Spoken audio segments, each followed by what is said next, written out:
बंदी छोड़ सतगुरु रामपाल जी परमेश्वर जी की जय हो।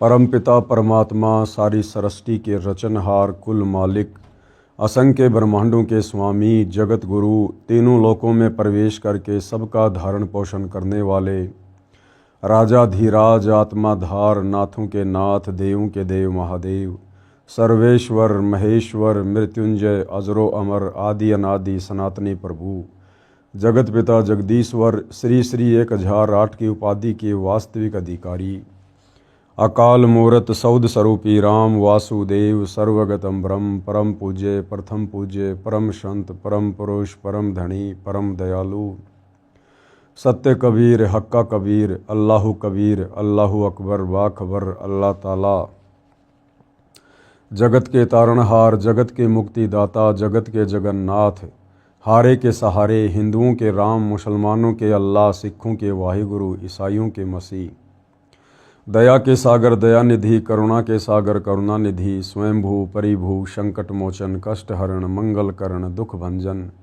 अविगत कबीर निर्विकार निर्विषम परमात्मा अलय अलेख सतगुरु आदि अनादि सतगुरु असली मर्यादा पुरुषोत्तम असली राम असली कृष्ण असली घनश्याम असली मुरारी राजाओं के राजा महाराजाओं के महाराजा शहंशाहों के शहंशाह सम्राटों के सम्राट भगवानों के भगवान अल्लाहों के अल्लाह प्रभुओं के प्रभु मसीहाओं के मसीह सच्चे वाहिगुरु बाबाओं के बाबा पीरों के पीर सेठों के सेठ जगत सेठ सावड़सा सेठ सर्वगुण संपन्न अनंत कोटि कलाओं के स्वामी अनंत कोटि ब्रह्मांडों के नायक योगियों में महायोगी ध्यानियों में महाध्यानी सिद्धों में परम सिद्ध ज्ञानियों में तत्वज्ञानी ब्रह्म ज्ञानी महाज्ञानी परम ज्ञानी सर्वश्रेष्ठ ज्ञानी विज्ञानी युवा कबीर समर्थ कबीर असमवात अमित ओजा सच्चे रहनुमा करीम अल्लाह सुभान अल्लाह दुनिया के अंतिम पैगंबर 8 सितंबर 1951 से गांव धनाना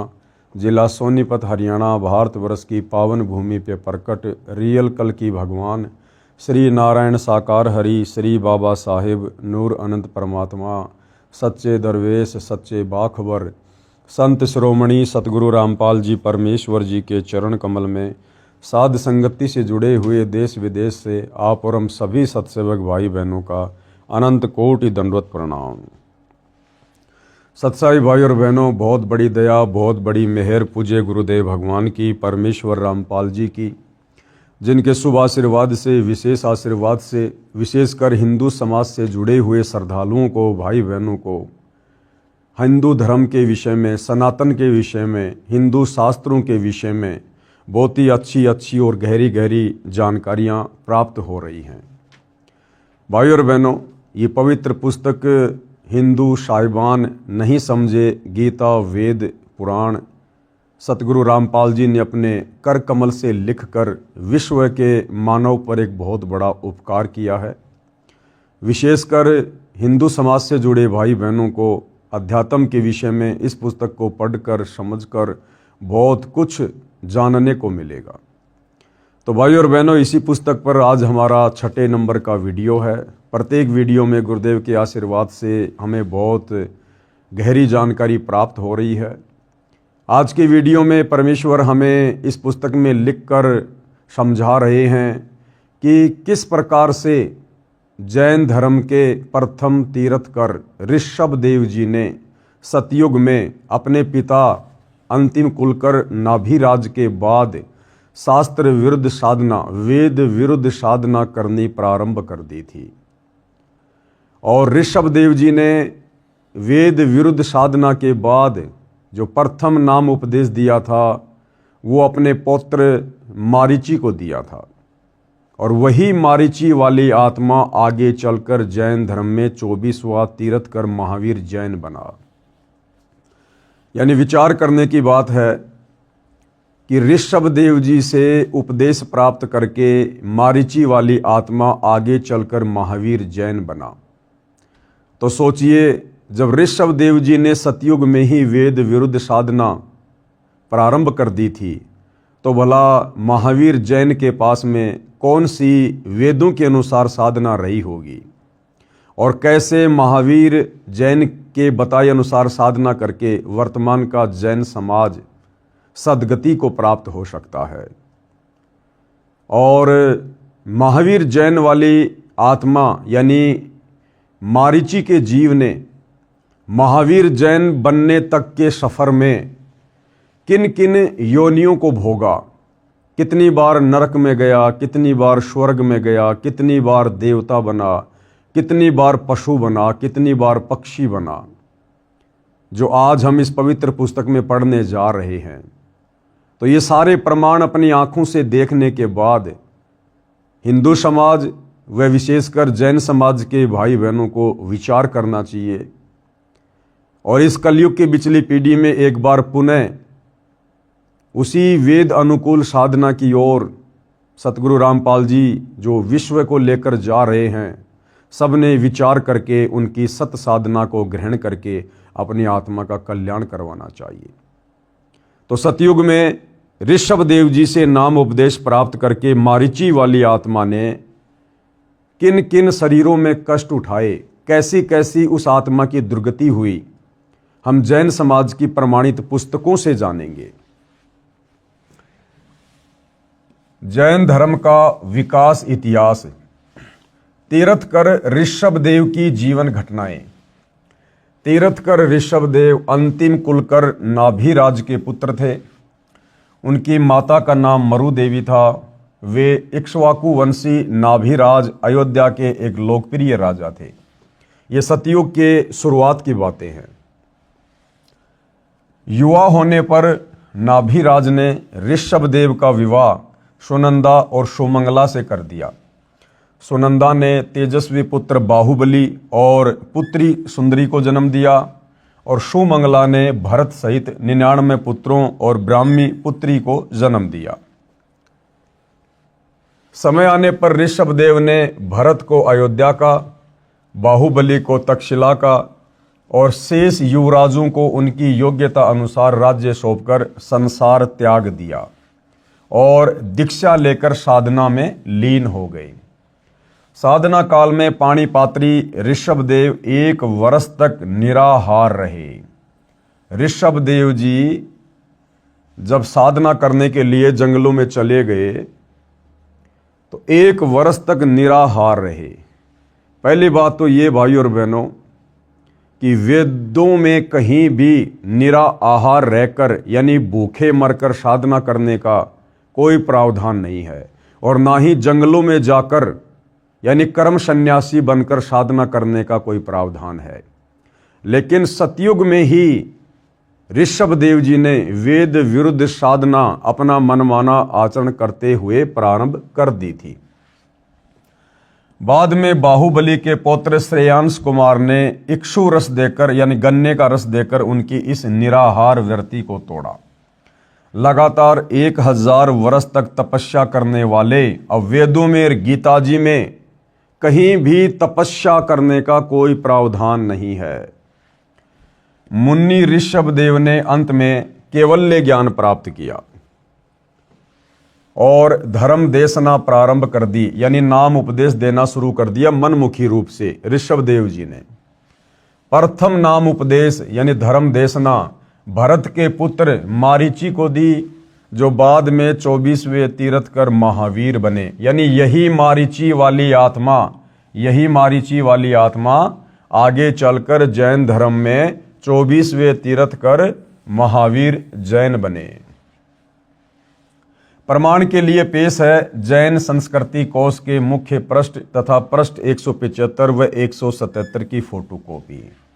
ये प्रमाणों के साथ में आप भाई बहनों के सामने पेश किया जा रहा है। एनसाइक्लोपीडिया ऑफ जैनिज्म, जैन संस्कृति कोश, प्रथम भाग, जैन इतिहास, संस्कृति कला एवं पुरातत्व, प्रोफेसर भागचंद्र जैन भास्कर। कहाँ से ये प्रकाशक है, प्राप्ति स्थान, कहाँ कहाँ ये पुस्तक मिलती है, सब कुछ उनके फ़ोन और फैक्स नंबर लिखे हुए हैं। और कहाँ लिखा हुआ इस पुस्तक में, ये सब कुछ आपको यहाँ पर देखने को मिल जाएगा। आप जिस पुस्तक को देख सकते हैं अच्छे से, आगे भी आप इसमें देखेंगे जो का त्यों लेख इस पुस्तक में लिखा हुआ है। जैन धर्म का विकास इतिहास। पिछले अध्याय में हमने जैन धर्म की मूल विशेषताओं की ओर संकेत करते हुए उसके उद्भव का उल्लेख किया था। ये सब कुछ लिखा हुआ है और यहाँ पर है तीर्थकर ऋषभदेव की जीवन घटनाएं। तीर्थकर ऋषभदेव अंतिम कुलकर नाभिराज के पुत्र थे। उनकी माता मरु देवी थी। वे इक्ष्वाकु वंशी नाभिराज अयोध्या के एक लोकप्रिय राजा थे। तरुण होने पर यानी युवा होने पर नाभिराज ने ऋषभदेव का विवाह सुनंदा और सुमंगला से कर दिया। सुनंदा ने तेजस्वी पुत्र बाहुबली और पुत्री सुंदरी को जन्म दिया और सुमंगला ने भरत सहित 99 पुत्रों और ब्राह्मी पुत्री को जन्म दिया। यानी पूज्य गुरुदेव भगवान ने अपनी पवित्र पुस्तक में जो लेख लिखा है ज्यों का त्यों जैन समाज की इस पुस्तक में लिखा हुआ है कि ऋषभदेव सतयुग में अयोध्या के राजा थे और किस प्रकार से उन्होंने वेद विरुद्ध साधना शुरू की। बिल्कुल साफ साफ लिखा हुआ है, देखिएगा। समय आने पर ऋषभदेव ने भरत को अयोध्या का, बाहुबली को तक्षशिला का और शेष युवराजों को उनकी योग्यता अनुसार राज्य सौंपकर संसार त्याग दिया और दीक्षा लेकर साधना में लीन हो गए। साधना काल में पाणिपात्री ऋषभदेव 1 वर्ष तक निराहार रहे, यानी उन्होंने कुछ भी नहीं खाया पिया। बाद में बाहुबली के पौत्र श्रेयंस कुमार ने इक्षु रस देकर उनकी इस निराहार व्यर्ति को तोड़ा। लगातार 1000 वर्ष तक तपस्या करने वाले मुनि ऋषभदेव ने अंत में केवल्य ज्ञान प्राप्त किया और धर्म देशना प्रारंभ की। प्रथम धर्म देशना यानी नाम उपदेश भरत के पुत्र मारीची को दी, जो बाद में 24वें तीर्थकर महावीर जैन बने। ये सब कुछ जैन समाज की पुस्तकों में लिखा हुआ है। कहने का मतलब है कि जो बातें पूज्य गुरुदेव भगवान हमें इस पवित्र पुस्तक हिंदू साहिबान नहीं समझे गीता वेद पुराण इसमें जो लिखा है वो शब्दा शब्द सत्य है, किसी को किसी प्रकार की कोई शंका ना हो। अब हम अपने मुख्य पॉइंट पर आते हैं। हिंदू साहिबान नहीं समझे गीता वेद पुराण। वेदों वाली साधना यानी जो श्रीमद् भगवत गीता के रूप में द्वापर के अंत में बताई है, यह सतयुग के लगभग 1 लाख वर्ष बीत जाने पर नष्ट हो गई थी। यानी नाभिराज तक वेदों के अनुसार साधना हुआ करती थी, लेकिन नाभिराज के बाद उनके जो बेटे थे, जो पुत्र थे ऋषभदेव, उन्होंने फिर वेद विरुद्ध साधना करनी शुरू कर दी थी, मनमाना आचरण करना शुरू कर दिया था।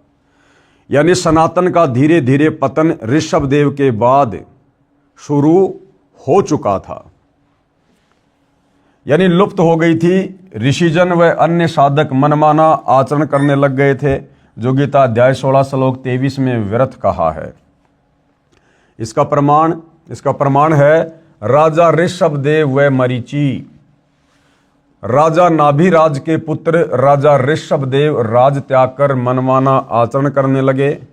1 वर्ष तक निराहार रहे, भूखे रहे, यानी बिल्कुल खाना नहीं खाया। उनके पौत्र यानी ग्रांडसन बाहुबली के पुत्र श्रेयांश ने उनका व्रत खुलवाया गन्ने का रस पिलाकर। फिर 1000 वर्ष तक घोर तप किया, जो कि वेद विरुद्ध साधना है, गीता के विरुद्ध साधना है तप करना। उसके पश्चात धर्म देशना यानी दीक्षा देनी प्रारंभ कर दी, वो भी मनमुखी रूप से। धर्म देशना अपने पौत्र भरत के पुत्र मारीची को दी और यही मारीची आगे चलकर महावीर जैन बने। यही मारीची वाली आत्मा जैन धर्म के 24वें तीर्थकर महावीर वर्धमान हुए। ऋषभदेव जी 1 वर्ष निराहार रहे, फिर जंगल में जाकर 1000 वर्ष तक तप किया। जंगल में जाकर 1000 साल तक तप किया। मारीची ने वही साधना की जो उसके गुरु व दादाजी ऋषभदेव ने स्वयं की थी, यानी ऋषभदेव जी ने वेद विरुद्ध साधना की थी और वही साधना उसके पौत्र मारीची ने शुरू कर दी तथा वही मारीची को बताई थी। गीता अध्याय 6 श्लोक 16 में कहा है कि हे भारत, योग यानी साधना न तो बिल्कुल न खाने वाले की, न अधिक खाने वाले की, न अधिक जागने वाले की और न अधिक सोने वाले की सफल होती है। अब भाइयों और बहनों, गीता का ज्ञान देने वाला भगवान ये ब्रह्म गीता जी में क्या कह रहा है अर्जुन को कि हे अर्जुन, जो व्यक्ति बिल्कुल भी भोजन नहीं करता है और भक्ति भी करता है, उसकी भक्ति साधना कभी सफल नहीं होती। तो बिल्कुल न खाने का मतलब है व्रत करना। तो ऋषभ देव जी ने वेद विरुद्ध साधना की, 1 वर्ष तक निराहार रहे, उन्होंने व्रत किया, कुछ भी नहीं खाया, यानी वेद विरुद्ध साधना, गीता के विरुद्ध साधना, यानी निराहार रहने वाले की भक्ति व्यर्थ है। गीता अध्याय 17 श्लोक 5 और 6 में कहा है कि जो मन कल्पित घोर तप को तपते हैं, जो व्यक्ति मन कल्पित यानी मनमाना आचरण करते हुए घोर तप करते हैं, जैसे एक पैर पे खड़ा हो जाना, पैदल यात्रा करना, कावड़ लेके आना, ये सब मन कल्पित घोर तप की श्रेणी में आते हैं। तो गीता का ज्ञान देने वाला भगवान ब्रह्म, जिसे हिंदू समाज श्री कृष्ण के नाम से जानता है, पहचानता है और उसी को सुप्रीम गॉड मानता है, तो भाई वही गीता का ज्ञान देने वाला भगवान ब्रह्म कह रहा है गीता अध्याय 17 श्लोक 5 और 6 में कि जो मन कल्पित घोर तप को तपते हैं। और भाई आज वर्तमान में पूरा का पूरा हिंदू समाज मन कल्पित साधना में लगा हुआ है। वे शरीर में स्थान स्थान पर विराजमान शक्तियों व अन्य जीवों को, जो शरीर में जीवाणु हैं, उनको तथा मुझे दुखी करने वाले हैं, पीड़ा देने वाले हैं, उनको असुर स्वभाव के जान, यानी उनको राक्षस प्रवृत्ति के जान। कहाँ लिखा है? गीता अध्याय 17 श्लोक 5 और 6 में। अब निष्कर्ष क्या दे रहे हैं पूज्य गुरुदेव भगवान? निष्कर्ष श्री ऋषभ देव जी, उसके पुत्र व शिष्य मारीची ने भी ऐसी साधना की, यानी गीता के विरुद्ध साधना, वेदों के विरुद्ध साधना, जिस कारण से मारीची के जीव ने, यानी मारीची वाली आत्मा ने महावीर जैन तक के जीवन के बीच के जन्मों में जो लाभ व हानि हुई वह संक्षिप्त में इस प्रकार है। यानी ऋषभ देव जी का अनुसरण करने के कारण मारीची वाली आत्मा ने भी आजीवन वेद विरुद्ध साधना की। और मारीची से लेकर, यानी मारीची हुए थे सतयुग में, और मारीची से लेकर महावीर जैन तक का सफर उसी आत्मा का। तो महावीर जैन हुए अब कलयुग में, और मारीची वाली आत्मा हुई थी सतयुग में। तो इस बीच तो कई लाखों वर्ष का जीवन व्यतीत हो गया। तो मारीची वाली आत्मा जो सतयुग में थी, उस समय से लेकर और महावीर जैन तक के जीव का सफर जो उसने तय किया उस आत्मा ने, इस दौरान उस वेद विरुद्ध साधना के करने के चलते उस मारीची वाली आत्मा ने कितने शरीर धारण किए, कैसी कैसी योनियां धारण की, कैसे कैसे कष्ट उठाए उस वेद विरुद्ध साधना के करने के चलते। तो सोचिए भाई और बहनों, वर्तमान में पूरा विश्व क्या साधना कर रहा है? वही मन कल्पित मनमाना आचरण, वेद विरुद्ध साधना। तो आप और हमने भी इसी प्रकार से कष्ट भोगा है जो मारीची वाली आत्मा ने भोगा। अब हम आगे पढ़ेंगे कि किन किन शरीरों को मारीची वाली आत्मा ने धारण किया और कष्ट उठाया वेद विरुद्ध साधना करने के चलते। कभी भीलों के राजा का जन्म जिया, यानी जंगलों में भटका, शिकार किया, कच्चे जानवर खाए, कभी देवता बना, कभी स्वर्ग में गया, कभी नरक में गिरा, 60 करोड़ बार गधा बना। वो महावीर जैन वाली आत्मा जो सतयुग में मारीची था, 60 करोड़ बार गधा बना वेदों के विरुद्ध साधना करने के चलते, जो साधना आज पूरा विश्व कर रहा है। 60 करोड़ बार गधा बना, 30 करोड़ बार कुत्ता बना, 20 करोड़ बार बिल्ली का जीवन पाया, स्त्री भी बना, नपुंसक हजारों बार बना। फिर महावीर वर्धमान जैन का जन्म हुआ और आगे चलकर फिर वो महावीर भगवान बना। महावीर वर्धमान ने 363 पाखंड मत चलाए। एक तो भाइयों और बहनों वो मारीची वाली आत्मा महावीर जैन वैसे ही वेद विरुद्ध साधना कर रही थी, और महावीर जैन का जन्म प्राप्त करके और उसने 363 पाखंड मत शुरू कर दिए। तो सोचिए आज का जैन समाज क्या साधना कर रहा है। महावीर वर्धमान ने 363 पाखंड मत चलाए, जिनका पालन वर्तमान में जैन समाज कर रहा है। अधिक जानकारी के लिए पढ़िए फोटोकॉपी में निम्न पुस्तक का आंशिक लेख। अब भाइयों और बहनों, ये बातें हमारे गले कैसे उतरे कि महावीर जैन वाली आत्मा भी 60 करोड़ बार गधा बना, 30 करोड़ बार कुत्ता बना, 20 करोड़ बार बिल्ली बना, नपुंसक बना, पेड़ पौधे की योनियों में गया, फिर कभी बीच बीच में देवता बना, कभी उसका गर्भ में जो है मृत्यु हुई, वो वेद विरुद्ध साधना करने के चलते। तो अगर आपको ये प्रमाण दिखा दिए जाएं जैन समाज के विद्वानों के द्वारा लिखी जैन समाज की पुस्तकों में, उसके बाद तो भगत समाज को कोई संदेह नहीं होना चाहिए कि भैया फिर हमारी क्या औकात है। जो अपने आप को भगवान कहलाकर चले गए, उन्होंने भी गधे कुत्ते सूअर की योनियां भोगी हैं वेद विरुद्ध साधना करने के चलते। तो हम जैसे 2 कौड़ी के जीवों की भला क्या औकात, यदि हमने आज वर्तमान में तत्वदर्शी संत सतगुरु रामपाल जी के बताए अनुसार वेद अनुकूल साधना प्रारंभ नहीं की। तो भाइयों और बहनों, ये पुस्तक है, पुस्तक आओ जैन धर्म को जाने, जिसके लेखक हैं प्रवीण कुमार जैन, M.A. शास्त्री, जम्बूद्वीप हस्तिनापुर। प्रकाशक हैं श्रीमती सुनीता जैन, जम्बूद्वीप हस्तिनापुर, मेरठ उत्तर प्रदेश। मुद्रक हैं Dhinendra Jain, new Rishabh offset printer, Meerut. कृपया पढ़ें इस पुस्तक के पेज नंबर 293 से 296 की फोटोकॉपी। ये प्रमाण आप भाई बहनों की आंखों के सामने है। ये पुस्तक है आओ जैन धर्म को जाने, इसका पेज नंबर है 293। विशेष प्रकरण, यहाँ पर सब कुछ लिखा हुआ है। ये सवाल है कि श्री महावीर भगवान के अन्य कौन कौन से नाम हैं। उत्तर है अन्य 5 नाम है वीर, अतिवीर, सन्मति, महावीर एवं वर्धमान। इस प्रकार के बहुत सारे सवाल जवाब हैं। हम अपने मुख्य पॉइंट पर चलते हैं, पेज नंबर 294 पर। ये आ गया भाइयों और बहनों पेज नंबर 294। पुस्तक है आओ जैन धर्म को जाने। इसमें यह प्रश्न है कि श्री महावीर भगवान के जीवन का कथन कहाँ से प्रारंभ हुआ। यानी महावीर भगवान जो जैनियों के 24वें तीर्थ कर रहे हैं, उनकी आत्मा की शुरुआत कहाँ से हुई। उत्तर पुरूरवा नामक भील की पर्याय से। प्रश्न, पुरूरवा भील कौन था और उसने क्या किया। उत्तर, पुष्कलावती देश की पुंडरी किरणी नगरी में वह भीलों का राजा था। उसने सागर सैन मुनिराज से मध्य मास मधु का त्याग व्रत लिया था, जिसे जीवन पर्यंत पालन किया। ठीक है, आगे फिर मारीची वाली आत्मा कहाँ गई। प्रश्न, श्री महावीर भगवान का जीव पुरूरवा भील की पर्याय से कहाँ गया। उत्तर, पहले 100 धर्म स्वर्ग में 1 सागर की आयु वाला देव हुआ।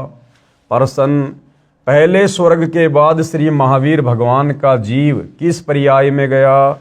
उत्तर, भरत चक्रवर्ती की रानी अनंतमती से मारीची नामक ज्येष्ठ पुत्र हुआ। यानी सतयुग में फिर इसका जन्म हुआ भाई और बहनों, राजा ऋषभ राज के पोते के रूप में। फिर क्या हुआ। प्रश्न, मारीची की पर्याय से यानी मारीची के शरीर से महावीर भगवान का जीव किस पर्याय में गया। उत्तर, ब्रह्म स्वर्ग में देव हुआ।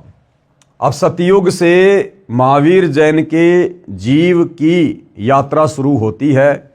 यानी मारीची ने, जो कि आगे चलकर महावीर जैन बना, तो मारीची ने सतयुग में अपने दादा ऋषभ देव से नाम उपदेश लिया और भक्ति शुरू की। और ऋषभ देव से नाम लेकर उसने भक्ति शुरू की, तो मरने के बाद उसका जीव कहाँ गया। ब्रह्म स्वर्ग में देव हुआ। प्रश्न, ब्रह्म स्वर्ग के बाद श्री महावीर भगवान का जीव किस पर्याय में, यह पर्याय का मतलब होता है शरीर, कौन से शरीर में गया। उत्तर, अयोध्या नगरी में कपिल ब्राह्मण की काली स्त्री से जटिल नाम का पुत्र हुआ। फिर प्रश्न है, जटिल की पर्याय से यानी शरीर से श्री महावीर भगवान का जीव किस पर्याय यानी शरीर में गया। उत्तर मिला, 100 धर्म स्वर्ग में 1 सागर की आयु वाला देव हुआ। आगे प्रश्न किया है, 100 धर्म स्वर्ग से निकलकर श्री महावीर भगवान का जीव किस पर्याय में गया? उत्तर, इसी भरत क्षेत्र में सुतिका नामक गांव में अग्निभूत ब्राह्मण की गौतम स्त्री से अग्निशय नामक पुत्र हुआ। आगे प्रश्न किया है, अग्निशय की पर्याय से श्री महावीर भगवान का जीव किस पर्याय में गया? उत्तर मिला, स्वर्ग में गया। प्रश्न, स्वर्ग की पर्याय से श्री महावीर भगवान का जीव किस पर्याय में गया? उत्तर, भरत क्षेत्र के मंदिर नामक ग्राम में गौतम ब्राह्मण की कौशिकी पत्नी से अग्निमित्र नाम का पुत्र हुआ। यानी मारीची वाली आत्मा के बार बार जन्म होते आ रहे हैं, मोक्ष नहीं हुआ, बार बार जन्म और मृत्यु होती आ रही है। जैसे कि गीता का ज्ञान देने वाले ब्रह्म ने गीता में पहले ही कहा है कि अर्जुन, तेरे और मेरे बहुत जन्म हो चुके हैं, तू और मैं और ये राजा लोग पहले भी थे, आज भी हैं और आगे भी होंगे। यानी ब्रह्म की साधना करते करते ये जीव कभी भी पूर्ण मुक्ति को प्राप्त नहीं हो सकता, जन्म और मरण के चक्कर से पीछा नहीं छुड़वा सकता। प्रश्न, अग्निमित्र की पर्याय से श्री महावीर भगवान का जीव कहाँ गया? उत्तर मिला, महेंद्र स्वर्ग में गया। प्रश्न, महेंद्र स्वर्ग से श्री महावीर भगवान का जीव कहाँ गया? उत्तर, मंदिर नगर में सालकाय ब्राह्मण की पत्नी से भारद्वाज नाम का पुत्र हुआ। प्रश्न, भारद्वाज की पर्याय से महावीर भगवान का जीव कहाँ गया? उत्तर मिला, महेंद्र स्वर्ग में गया। प्रश्न, महेंद्र स्वर्ग से महावीर भगवान का जीव कहाँ गया? उत्तर है, इतर निगोद में एक सागर की आयु वाला निगोदिया जीव हुआ। फिर सवाल है, निगोद से निकलकर श्री महावीर भगवान का जीव कहाँ गया? उत्तर, अनेकों भाव धारण किए जो इस प्रकार हैं। अब देखो भाई और बहनों, कितनी दुर्गति हुई इस मारीची वाली आत्मा की, जो आगे चलकर भगवान जैन बना, महावीर जैन बना। निगोद से निकलकर श्री महावीर भगवान का जीव कहाँ गया? अब देखिए भाई और बहनों, वेद विरुद्ध साधना करने का नतीजा, राजा ऋषभदेव से उपदेश लेकर वेद विरुद्ध साधना करने का परिणाम, नतीजा। जो वेद विरुद्ध साधना वर्तमान में पूरा विश्व कर रहा है, सतगुरु रामपाल जी के भक्तों को छोड़कर। अनेकों भाव धारण किए, यानी अनेकों शरीर धारण किए उस मारीची वाली आत्मा ने, भगवान महावीर के जीव ने। 1000 आक वर्ष के भाव, 1000 बातों आक के वृक्ष के जीवन धारण किए। 80,000 सीप के भाव, सीप जो समुद्र में होती है, 80,000 बार सीप के शरीर धारण किए। 20,000 नीम वृक्ष के भाव, 20,000 बार नीम का वृक्ष बना, पेड़ बना। 90,000 बार केली वृक्ष के भाव, 90,000 बार केले के वृक्ष के शरीर धारण किए, यानी पेड़ बना। 3,000 बार चंदन वृक्ष के भाव, और आगे देखो 5 करोड़ बार कनेर वृक्ष के भाव। 60,000 बार वैश्या के भाव, 60,000 बार वैश्या के भाव। यानी सतयुग में राजा ऋषभदेव से उपदेश लेने के बाद और वेद विरुद्ध साधना करने के कारण उस मारीची वाली आत्मा के, महावीर जैन के जीव के 60,000 जन्म वैश्या के हुए। और वैश्या बनकर भाई और बहनों कुकर्म करके, व्यभिचार करके अपने कितने कर्म फोड़े उस जीव ने। यह है वेद विरुद्ध साधना का परिणाम। 60,000 बार वैश्या के भाव, 5 करोड़ बार शिकारी के भाव, 5 करोड़ बार शिकारी बना। अब शिकारी तो भाई और बहनों एक जीवन में ही लाखों जीवों की हत्या करके अनगिनत पाप अपने सिर पर रख लेता है। और वो मारीची वाली आत्मा वेद विरुद्ध साधना करने के कारण, गीता विरुद्ध साधना करने के कारण, शास्त्रों के विरुद्ध साधना करने के कारण, तत्वदर्शी संत के अभाव में 5 करोड़ बार शिकारी के जीवन भोगे।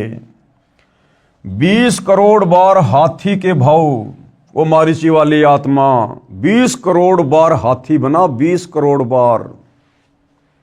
60 करोड़ बार गधे के भाव।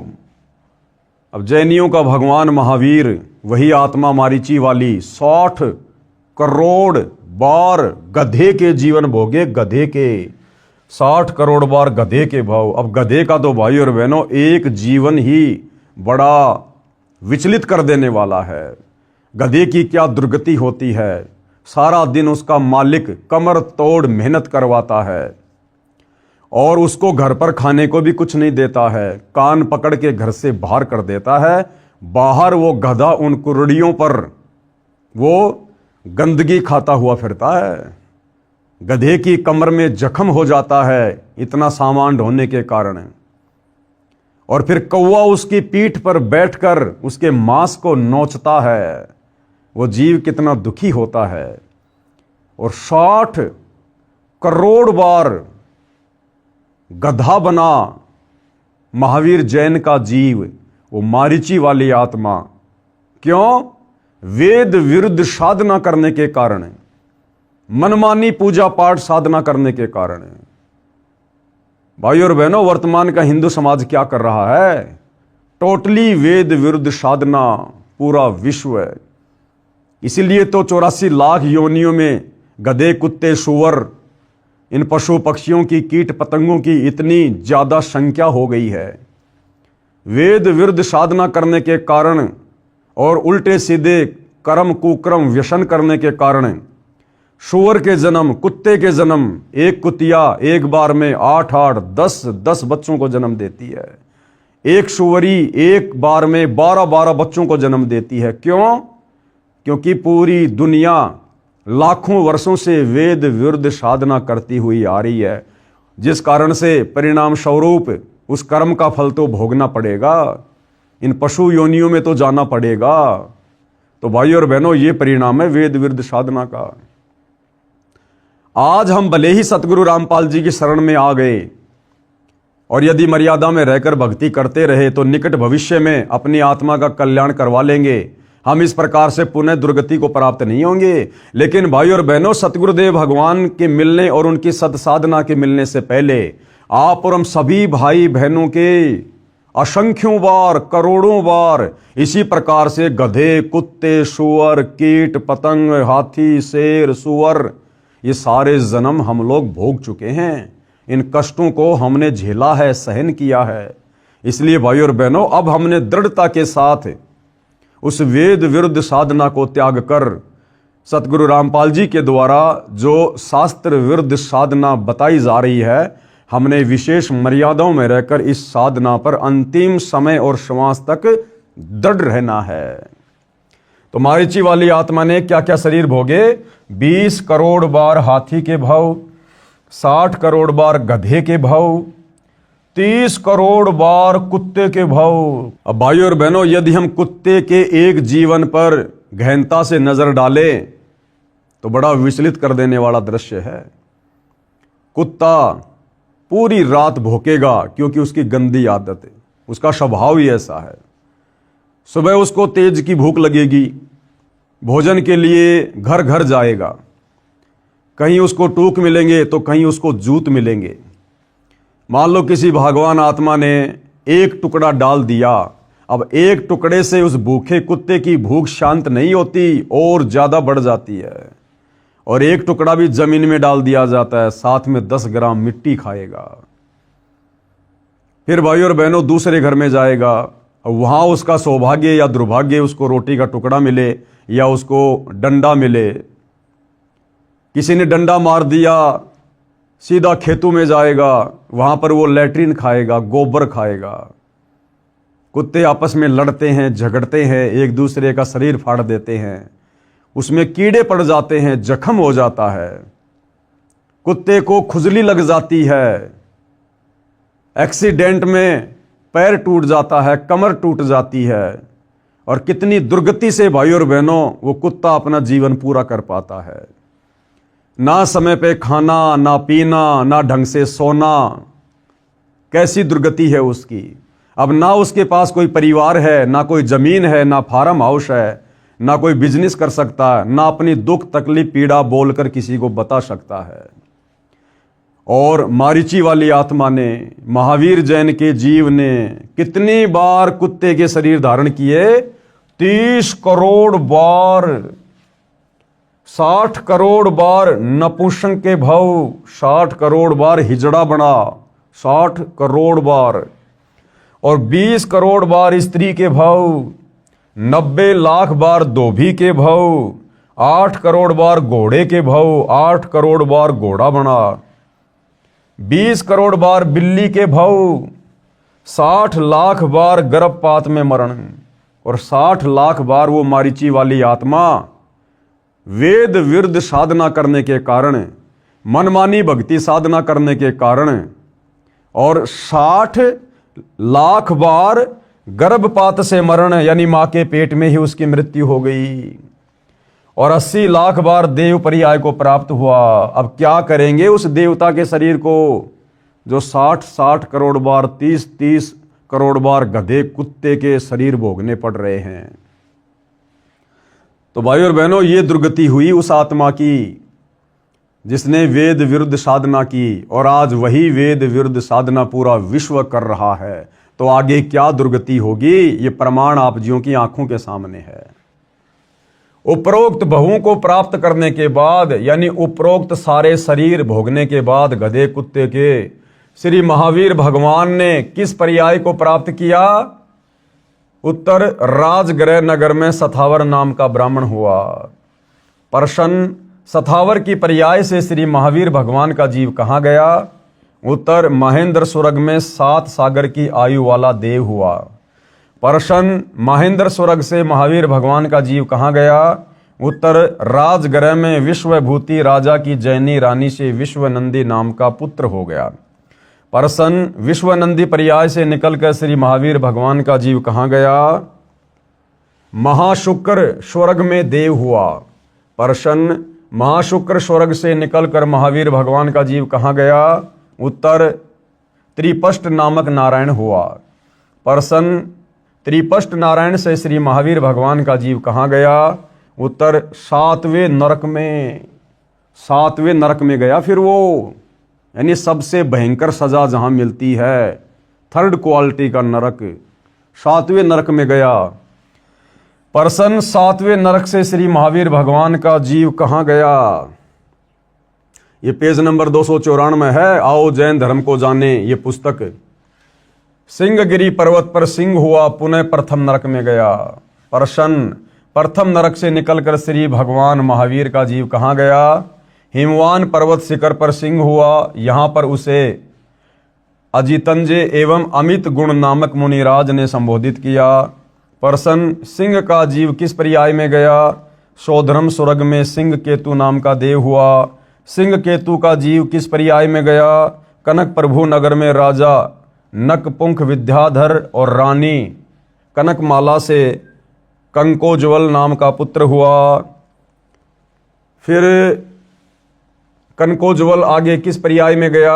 7वें स्वर्ग में देव हुआ। 7वें स्वर्ग से श्री भगवान महावीर का जीव कहाँ गया?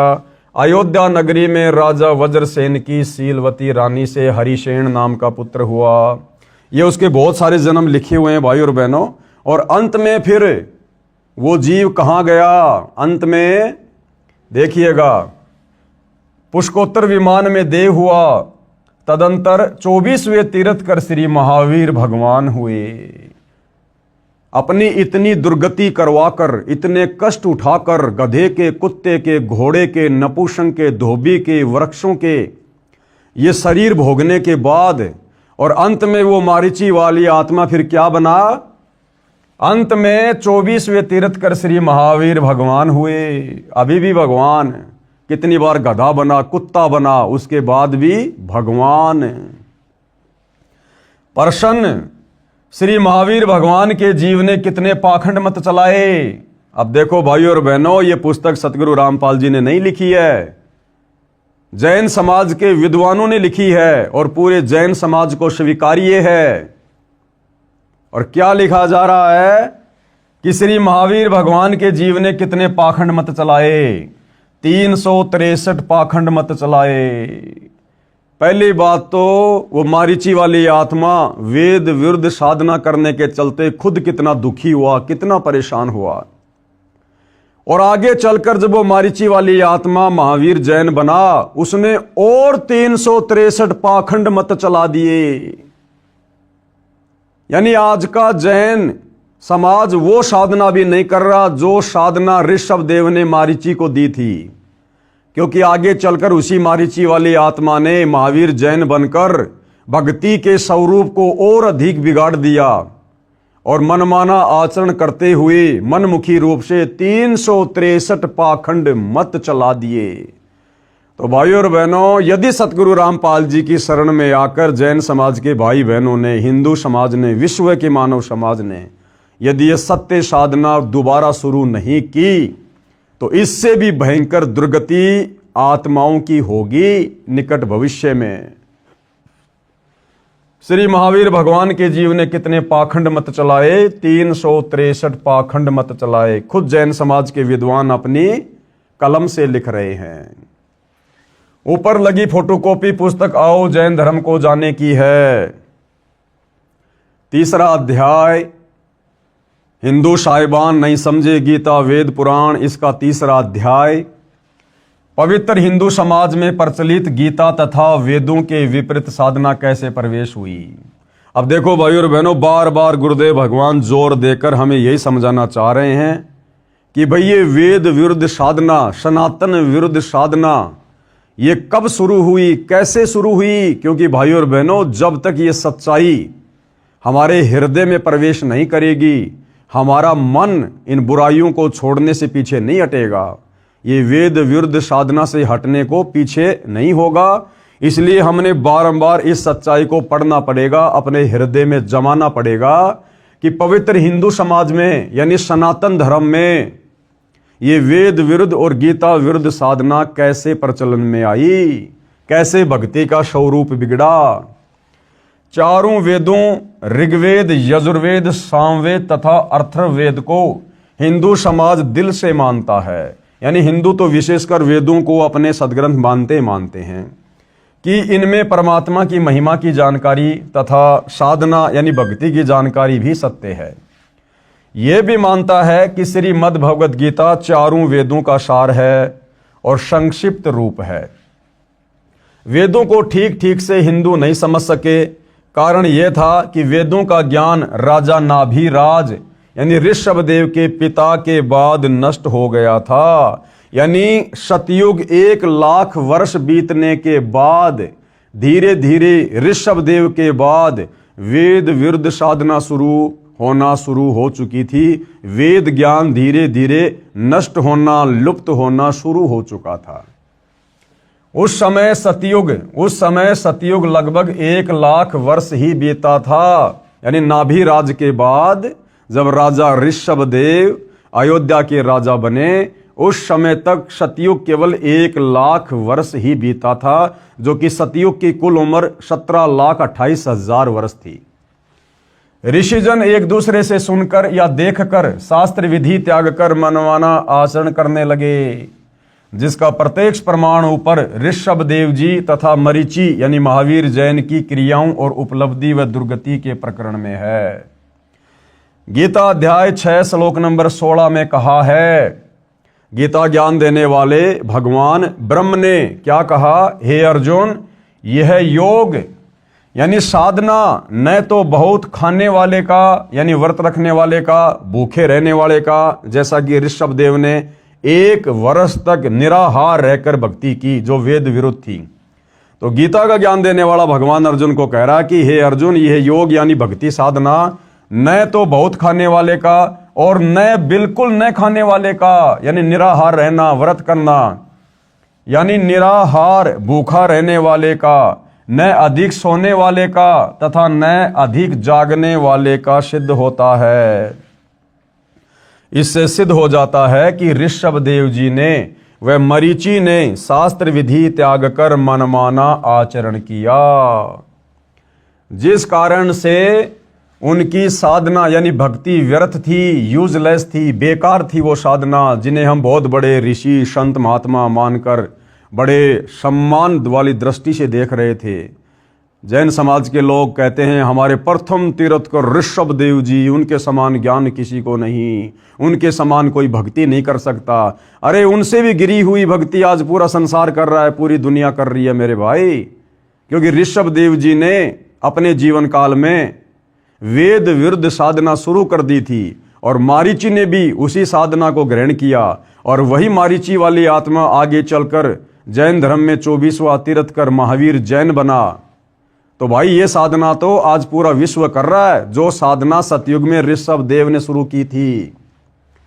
यही साधना यानी व्रत करना, तप करना, हठ योग करना, तीर्थ भ्रमण करना, भूत पूजा, पितर पूजा यानी अस्थियां चुनना, 13वीं महीना व बरसी बनाना, श्राद्ध करना, पिंड दान करना, देवी देवताओं की पूजा करना, पर भी लेना, चारों धामों की यात्रा करना, श्री रामचंद्र, श्री कृष्णचंद्र, श्री शंकर जी तथा श्री विष्णु जी आदि आदि देवताओं की पूजा वर्तमान में सारा हिंदू समाज कर रहा है, जो कि शास्त्र विधि त्याग कर मनमाना आचरण होने से पूर्ण रूप से विरत है। अब ये जितनी भी प्रकार की साधना है भाइयों और बहनों, ये सारी वेद विरुद्ध है, सारी साधना वेद विरुद्ध है। इन साधनाओं के करते रहने से जो दुर्गति मारीची वाली आत्मा की हुई, वही दुर्गति निकट भविष्य में इस प्रकार की साधना करने वाले विश्व के मानव समाज की निश्चित है। उसके बाद गीता अध्याय 4 श्लोक 1 व 2 को फिर पढ़ते हैं। अब ये ज्ञान धीरे धीरे कैसे सतयुग से लुप्त हो गया, कैसे वेद विरुद्ध साधना शुरू हो गई, ये गीता का ज्ञान देने वाला ब्रह्म गीता जी अध्याय 4 श्लोक नंबर 1 और 2 में समझा रहा है अर्जुन को। गीता ज्ञान देने वाले ने कहा है, मैंने यह योग यानी ये भक्ति साधना वेदों वाली यानी गीता वाला ज्ञान जो वेद ज्ञान है, कश्यप के पुत्र सूर्य को दिया था।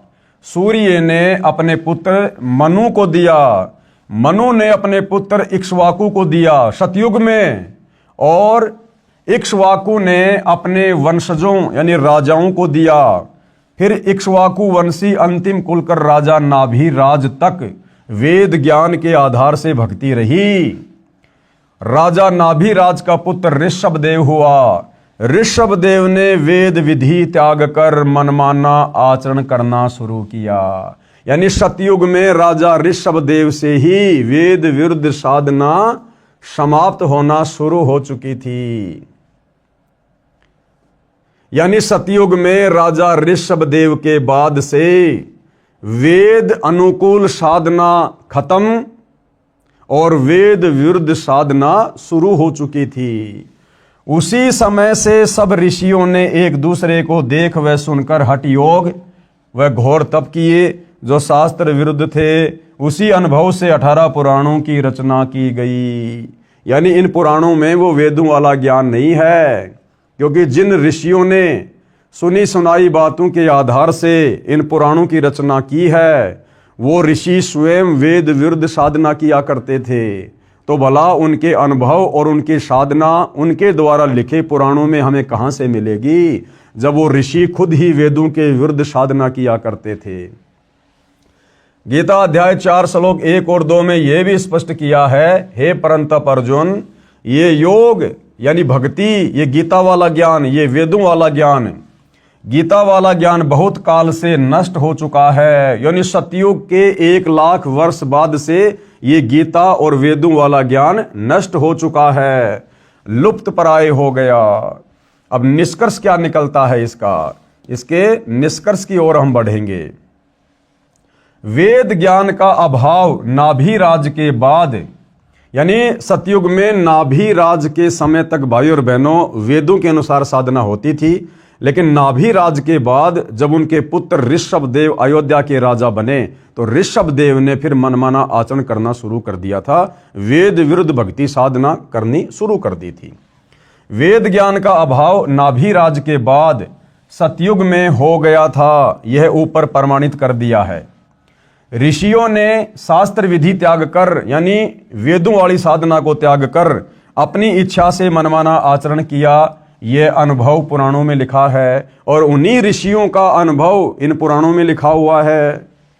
गीता अध्याय 16 श्लोक 23 और 24 में स्पष्ट किया है। अब गीता का ज्ञान देने वाला ब्रह्म गीता अध्याय 16 श्लोक नंबर 23 और 24 में क्या कह रहा है?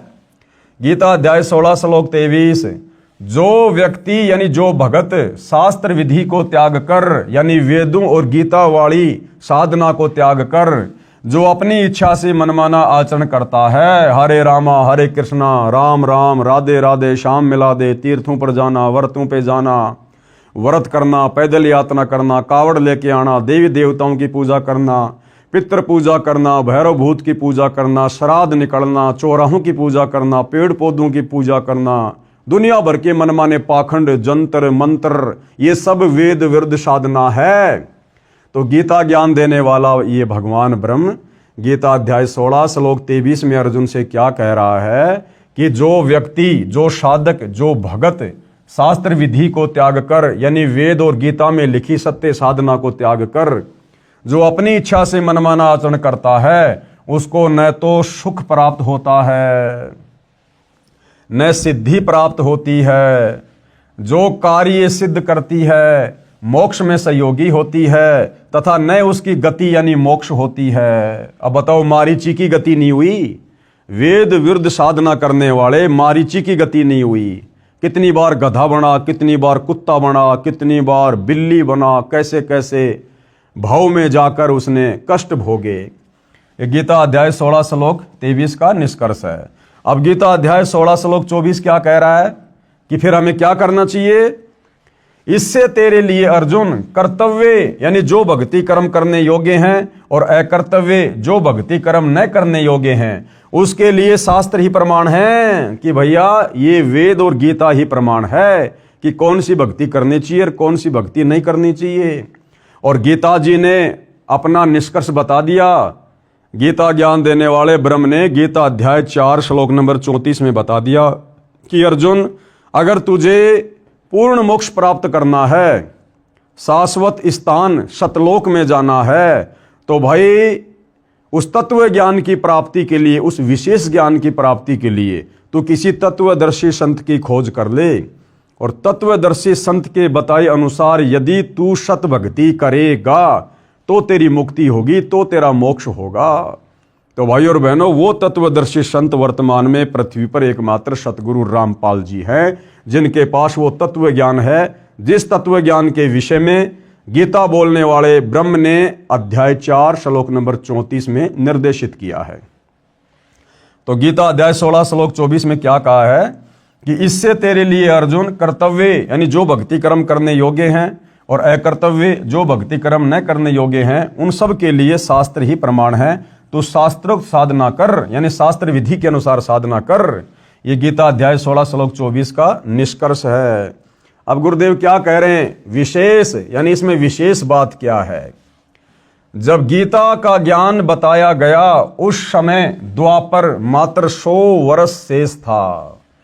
यानी इस कलयुग की शुरुआत में केवल 100 वर्ष ही शेष थे, जिस समय महाभारत के युद्ध में कुरुक्षेत्र के मैदान में गीता जी का ज्ञान बोला गया था। ये वेदों वाला ज्ञान फिर से बोला गया था और ये वेदों के विपरीत साधना होती हुई आ रही है सतयुग से, लाखों वर्ष से। क्या कह रहे हैं गुरुदेव? जब गीता का ज्ञान बताया गया उस समय द्वापर युग मात्र 100 वर्ष बचा हुआ था समाप्त होने में।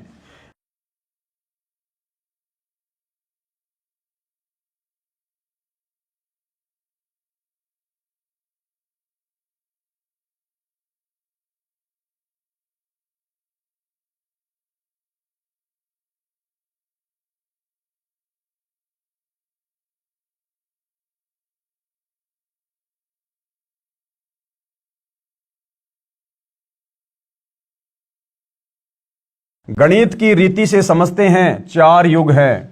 सतयुग का कुल समय कितना होता है? 17,28,000 वर्ष। त्रेता युग का कुल समय कितना होता है? 12,96,000 वर्ष। फिर द्वापर युग का कुल समय कितना? 8,64,000 वर्ष। और इन सब का योग कितना हुआ? 38,880,000 वर्ष। जब गीता का ज्ञान बताया गया कब? द्वापर के अंत में। तब द्वापर मात्र 100 वर्ष शेष था, यानी द्वापर युग खत्म होने में केवल 100 वर्ष शेष था, बाकी द्वापर भी पूरा बीत चुका था। इसलिए सतयुग के प्रारंभ से यानी 38,08,800 प्लस ये इसमें -100 कर देंगे तो 38,87,900 वर्ष के बाद गीता का ज्ञान बताया गया। नाभिराज राजा का समय सतयुग के प्रारंभ में रहा है, और नाभिराज के बाद से ये वेदों के विपरीत भक्ति साधना शुरू हो गई थी।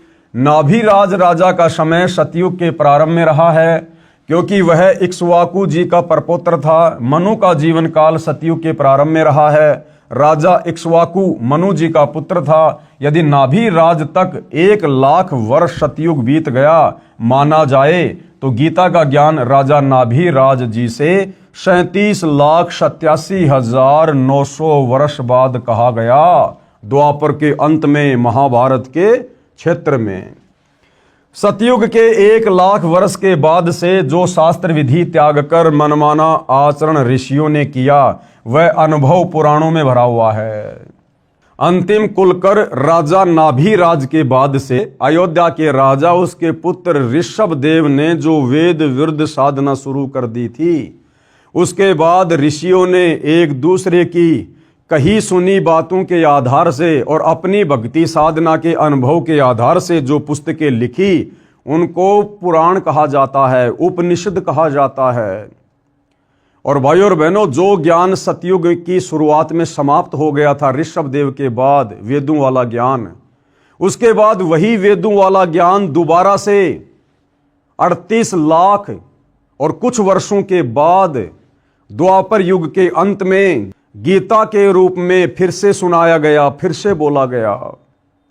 तो इतने लंबे समय तक जो ये वेद ज्ञान लुप्त हो गया था, नष्ट हो गया था, और इस दौरान जितने भी साधु संत महात्मा ऋषि हुए हैं उन्होंने जो भी भक्ति करी, जो भी अपने अनुभव की पुस्तकें लिखी, वो सब वेद विरुद्ध थी, और उन्हीं को हमने पुराणों का नाम दिया है, उपनिषदों का नाम दिया है।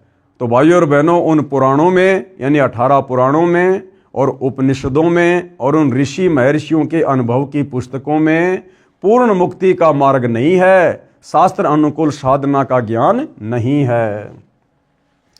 सतयुग के 1,00,000 वर्ष के बाद से जो शास्त्र विधि त्याग कर मनमाना आचरण ऋषियों ने किया वह अनुभव पुराणों में भरा हुआ है। इसलिए गीता ज्ञान देने वाले ने कहा है, इसलिए गीता का ज्ञान देने वाले काल ब्रह्म ने गीता अध्याय 4 श्लोक नंबर 1 और 2 में कहा है कि यह यथार्थ वेद ज्ञान लुप्त प्राय हो गया। इससे यह सिद्ध हुआ कि सतयुग के शुरू से 1,00,000 वर्ष बाद से गीता ज्ञान देने तक वेद ज्ञान लुप्त था, और शास्त्र विरुद्ध साधना व कर्म कांड जो ऋषि करते करवाते थे वह पुराणों तथा उपनिषदों में भरा हुआ है। वह है हट करके कठोर तप करना, तीर्थों का भ्रमण करना, क्योंकि वो साधु संत महात्मा ऋषि वेदों के विरुद्ध यही कार्य किया करते थे। मठों में जाना, तीर्थों पे जाना, तपस्या करना, व्रत रखना, और हमने मान लिया कि इन साधु संत महात्मा ऋषियों को तो वेदों का ज्ञान होगा, ये बड़ी अच्छी संस्कृत बोलते हैं, तपस्या करते रहते हैं, जबकि उनकी सारी की सारी साधना मन कल्पित थी, शास्त्रों के विरुद्ध थी, वेदों के विरुद्ध थी, और उन्होंने अपना वो सारा का सारा अनुभव, वो आदि अधूरी साधना, मनमाना आचरण उन्होंने पुराणों के रूप में लिख कर छोड़ दिया आप और हमारी दुर्गति के लिए। वह पुराणों तथा उपनिषदों में भरा हुआ है। वह है हट करके कठोर तप करना, तीर्थों का भ्रमण, पितृ पूजा, भूत पूजा, कर्म कांड, देवताओं की पूजा, मूर्ति पूजा, शिवलिंग की पूजा, व्रत करना, श्राद्ध करना, पिंडदान करना तथा पर भी नहाना आदि आदि जो गीता में नहीं कहा है, अपितु गीता जी ने तो मना किया है। अब देखो क्या कह रहे हैं गुरुदेव भगवान कि भाई बड़े आश्चर्य की बात है कि गीता का ज्ञान पढ़कर भी पहले वाला अज्ञान घसीटा जा रहा है। यानी वर्तमान के हमारे धर्म गुरु, धारा प्रवाह, संस्कृत बोलने वाले आचार्य शंकराचार्य गीता जी को भी पढ़ रहे हैं और गीता जी भक्ति और भगवान के विषय में क्या बता रही है, और उसके बावजूद भी ये हमारे धर्म गुरु उसी मनमाने आचरण को खुद भी कर रहे हैं और आम समाज से भी करवा रहे हैं। तो भाइयों और बहनों, हमारे धर्म गुरुओं को शास्त्र अनुकूल साधना का बिल्कुल भी ज्ञान नहीं था और ना वर्तमान में है। अगर होता और पूरा समाज यदि शास्त्रों के अनुसार, गीता के अनुसार भक्ति साधना कर रहा होता, तो सतगुरु रामपाल जी कहते हैं कि बच्चों, फिर मैंने अपने सिर में दर्द करने की आवश्यकता नहीं थी। आश्चर्य है कि गीता का ज्ञान पढ़कर भी पहले वाला अज्ञान घसीटा जा रहा है। फिर गीता व वेदों को किस लिए पढ़ते हो भाई? अरे जब तुमने गीता और वेदों के विपरीत साधना करनी है, उल्टी साधना करनी है, फिर क्यों गीता और वेदों को सामने रख के दुनिया को भ्रमित करते हो? क्यों फिर रोजाना गीता का पाठ करते हो, ये कथाएं करते हो? पढ़ते हैं श्रीमद् भगवद गीता और भक्ति कर्म गीता यानी वेदों के विपरीत कर रहे हैं। गीता का ज्ञान प्राप्त होने के पश्चात तो पुराणों तथा उपनिषदों में बताई शास्त्र विधि विरुद्ध साधना त्यागनी चाहिए। अब कोई व्यक्ति हाथ में मानचित्र की पुस्तक लेके चल रहा है और मानचित्र कह रहा कि भैया अभी तू जयपुर में है, तेरे को जाना दिल्ली, दिल्ली के लिए ये रास्ता है।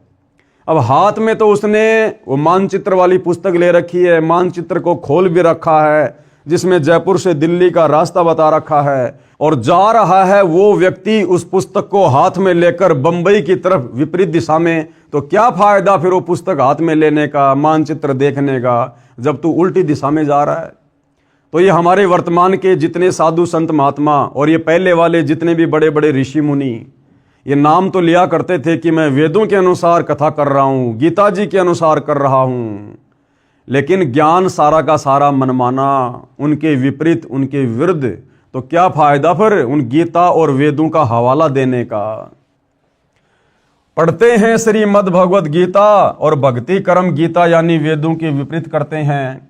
गीता का ज्ञान प्राप्त होने के पश्चात तो यानी ये गीता जी का ज्ञान प्राप्त होने और समझ में आने के बाद तो हमने वो पुराणों वाली, उपनिषदों वाली वो घटिया साधना जिसका गीता और हमारे वेदों से कोई मिलान ही मेल नहीं खाता, हमने उस पुराणों वाली साधना को छोड़ना चाहिए था गीता जी का ज्ञान होने के बाद तो। लेकिन हम तो उन्हीं साधनाओं को घसीटे जा रहे हैं। गीता का ज्ञान प्राप्त होने के पश्चात तो पुराणों तथा उपनिषदों में बताई शास्त्र विधि विरुद्ध साधना त्यागनी चाहिए थी, सो नहीं त्यागी। यानी आज भी हमारे धर्मगुरु उसी आदि अधूरी साधना को घसीटे फिर रहे हैं। इससे यह स्वयं सिद्ध है कि हिंदू समाज हिंदू शास्त्रों में बताई साधना त्याग कर ऋषियों के अनुभव का अनुसरण करते हैं, जो गीता अध्याय 16 श्लोक 23 में व्यर्थ कहा है, शास्त्र विधि को त्याग के मनमाना आचरण कहा गया है। अब अगला सवाल नंबर 8 किसी ने प्रश्न किया गुरुदेव से कि आपने रुचि ऋषि वाले प्रसंग में यह कहा है कि रुचि वेद पढ़ता था, उसके चारों पूर्वज ऋषि थे, वे भी वेद पढ़ते थे। आप ये भी कहते हो कि उनको वेद ज्ञान नहीं था, जो वेद पढ़ते हैं उसे वेद ज्ञान न हो, बात जची नहीं। सवालकर्ता क्या कह रहा है कि आपने कुछ समय पहले जो रुचि ऋषि की कथा सुनाई थी कि एक रुचि ऋषि नाम का साधक था, उसने वेदों को पढ़ा, उसको ज्ञान हो गया कि भैया अपनी आत्मा का कल्याण करवाना चाहिए, मनुष्य जन्म केवल शास्त्र विधि अनुसार साधना करके अपनी आत्मा का कल्याण करवाने के लिए मिलता है। तो उसने ना कोई शादी करवाई, ना फालतू के कोई आडंबर पाखंड किए, और वो वेदों के अनुसार अपनी साधना कर रहा था अपनी झोपड़ी डाल के। कुछ समय बाद में उसके पूर्वज जो वेद विरुद्ध साधना करने के चलते भूत बने हुए थे, पितर बने हुए थे, वो चारों उसको रुचि को दिखाई दिए आकाश में और कहा कि बेटा हमारे श्राद्ध निकालो, तुम शादी करवाओ, ये तुम क्या कर रहे हो, हम बहुत दुखी हो रहे हैं। तो उस रुचि ने कहा कि हे मेरे पूर्वजों, ये श्राद्ध निकालना, ये पाखंड पूजा करना, ये पितरों की पूजा करना, ये तो वेद विरुद्ध ज्ञान है, ये तो मूर्खों की साधना कहा गया है वेदों में। तो उसके जो पूर्वज थे वो भी पहले ऋषि थे, ब्राह्मण थे, पंडित थे, उन्होंने भी वेद पढ़े थे। तो उन्होंने कहा कि हाँ बेटा, बात तो तू बिल्कुल सही कह रहा कि श्राद्ध निकालना, ये पिंड दान करना, पितरों की पूजा करना, ये तो मूर्खों का कर्म है। तो यहां पर सवालकर्ता ये कह रहा है कि आप कह रहे हो कि वो रुचि ऋषि के जो पूर्वज थे, जो मरने के बाद में भूत बन गए, प्रेत बन गए, वो पंडित थे, विद्वान थे, वो वेदों को पढ़ते थे, तो भला वेदों को पढ़ने वाला व्यक्ति वेदों के विपरीत साधना कैसे कर सकता है? अरे जैसे वर्तमान में हमारे धर्म गुरु, संस्कृत के प्रकांड ज्ञाता, कथावाचक अपने सामने रखते हैं गीता जी, वेद, सुधा सागर, भागवत, और सारा का सारा ज्ञान और मंत्र दे रहे हैं गीता, वेद और भागवत के विपरीत। तो इसी प्रकार से रुचि ऋषि के पूर्वज थे, वो पढ़ते थे वेद, लेकिन वेदों को ना समझ पाने के कारण उन्होंने मनमाना आचरण किया। क्योंकि भाइयों और बहनों, ये वेद खाली मार्केट से 100-200 रुपए में लाकर घर पर बैठकर पढ़ने से समझ में नहीं आते।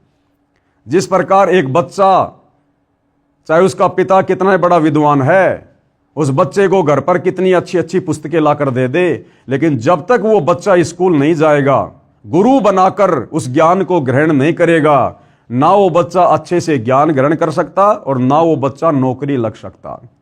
तो ठीक इसी प्रकार जब तक हम गुरु धारण करके, गुरु भी सच्चा हो, पूरा हो, ज्ञानी हो, विद्वान हो, जगत गुरु हो, और जब तक उनके बताए अनुसार उनके मार्गदर्शन में रहकर हम ये ज्ञान ग्रहण नहीं करेंगे, हमें कभी भी ये वेदों का ज्ञान नहीं हो सकता, हमें शास्त्र अनुकूल साधना का ज्ञान नहीं हो सकता।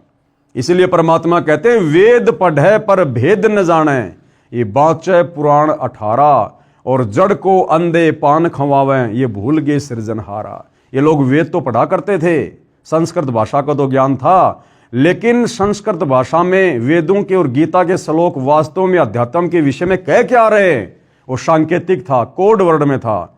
उसको भाई तत्वदर्शी संत की शरण में आए बिना नहीं जाना जा सकता, नहीं समझा जा सकता, आप चाहे संस्कृत के कितने बड़े विद्वान क्यों ना हो।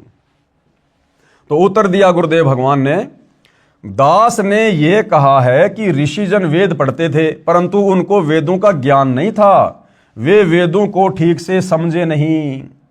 कबीर जी अपनी वाणी में कहते हैं, गुरु बिन वेद पढ़े जो प्राणी, समझे न सार रहे अज्ञानी। यानी बिना सच्चे गुरु के, जिस गुरु को संपूर्ण वेदों का ज्ञान हो, संपूर्ण अध्यात्म का, मोक्ष मार्ग का ज्ञान हो, ऐसा गुरु धारण किए बिना आप जी यदि वेदों को पढ़ेंगे किसी दूसरे गुरु से, नकली गुरु से, आधे अधूरे गुरु से, तो भी आप जी अज्ञानी वाली श्रेणी में रहेंगे, आपको ज्ञान नहीं हो पाएगा।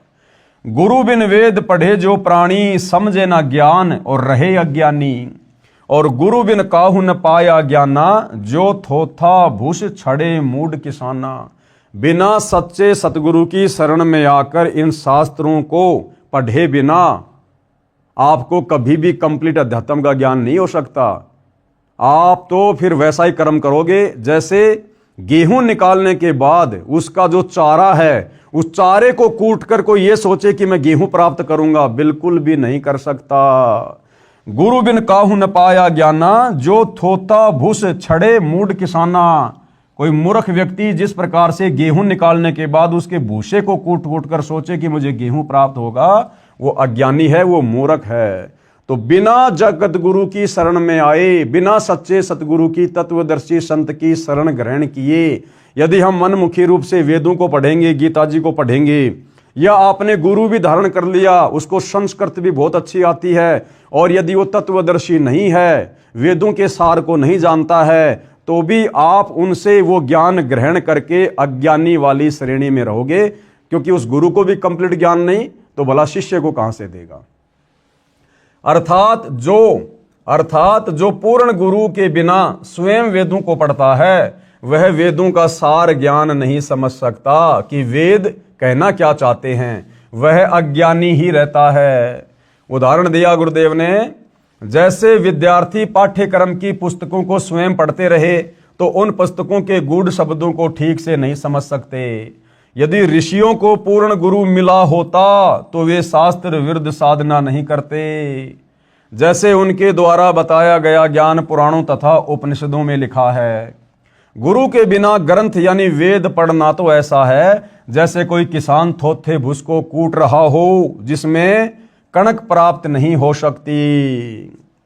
तो क्या कह रहे हैं गुरुदेव कि वर्तमान तक ऋषिजन शास्त्र विरुद्ध साधना करके अपना जीवन नष्ट कर गए। यानी गुरुदेव के कहने का मतलब है कि शुरुआत में जब सतयुग 1,00,000 वर्ष बीत गया था राजा नाभिराज के बाद, उसके बाद उसके बेटे ऋषभदेव ने वेद विरुद्ध साधना शुरू कर दी थी।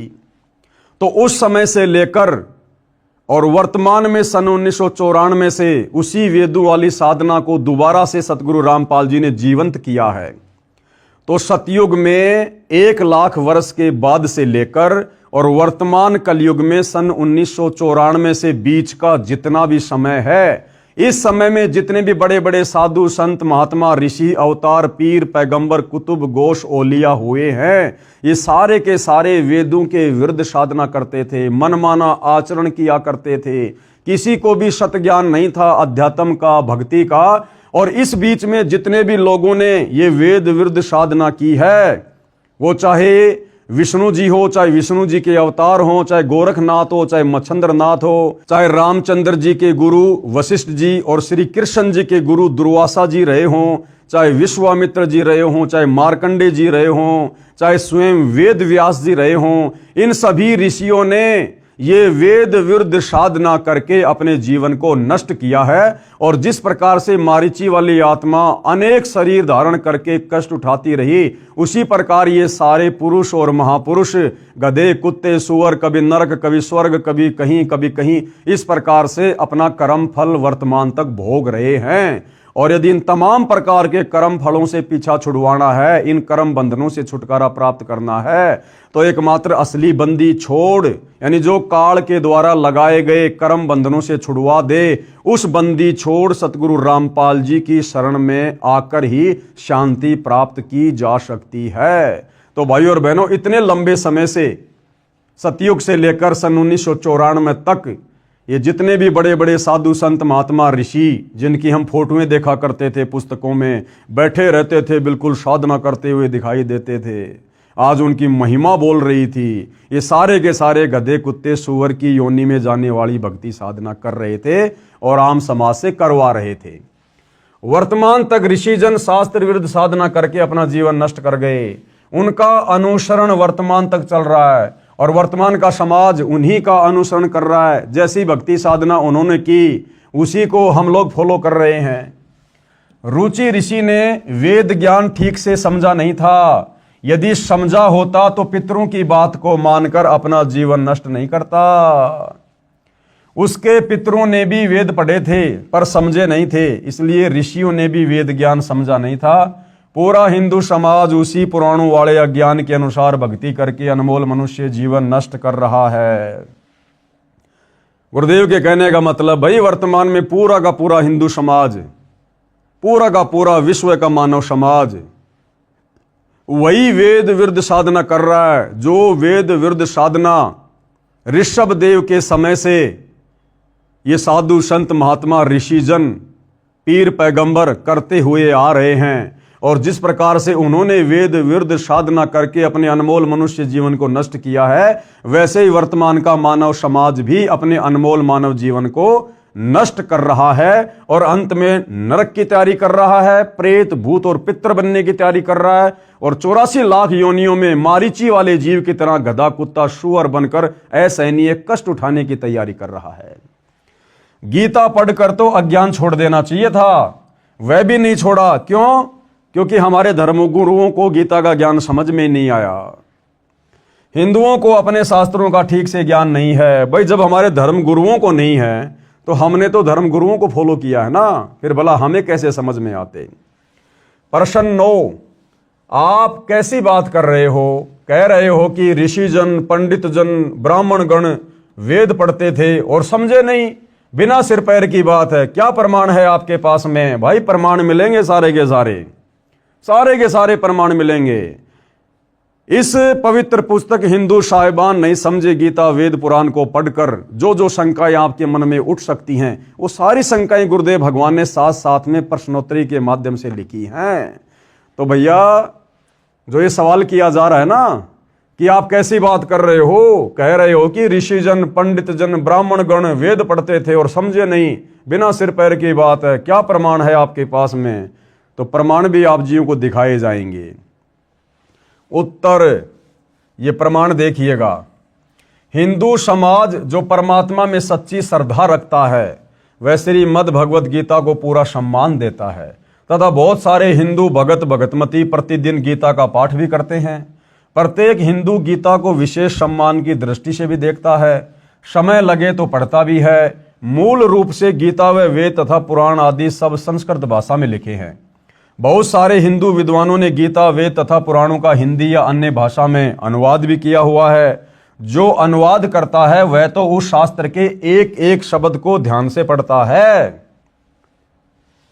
उसके द्वारा किए अनुवाद को अन्य हिंदू समाज सत्य अनुवाद मानकर पूर्ण विश्वास के साथ पढ़ता है। परंतु इन शास्त्रों में क्या कहा है न अनुवादक विद्वान समझे, यानी इस गीता जी में क्या लिखा है, वेदों में क्या लिखा है, इन पुराणों में क्या लिखा है, ना तो इनका अनुवाद करने वाले हिंदू समाज की दृष्टि में वो विद्वान समझ पाए और न अन्य हिंदू समझे जो प्रतिदिन उस अनुवाद को पढ़ते हैं। तो कहां इसका प्रमाण है? तो प्रमाण के लिए देखिएगा भाई और बहनों, क्या बता रहे हैं गुरुदेव। गीता अध्याय 9 श्लोक 25 में क्या लिखा है? अगर हमारे हिंदू धर्म के मार्गदर्शक, इन शास्त्रों के अनुवादक जिनको हम विद्वान ऋषिजन मानते थे, यदि वो गीता जी के अर्थ को, अनुवाद को समझ गए होते तो भाई गीता अध्याय 9 श्लोक नंबर 25 के विपरीत साधना नहीं कर रहे होते। तो गीता अध्याय 9 श्लोक 25 में गीता का ज्ञान देने वाले ब्रह्म ने क्या कहा है?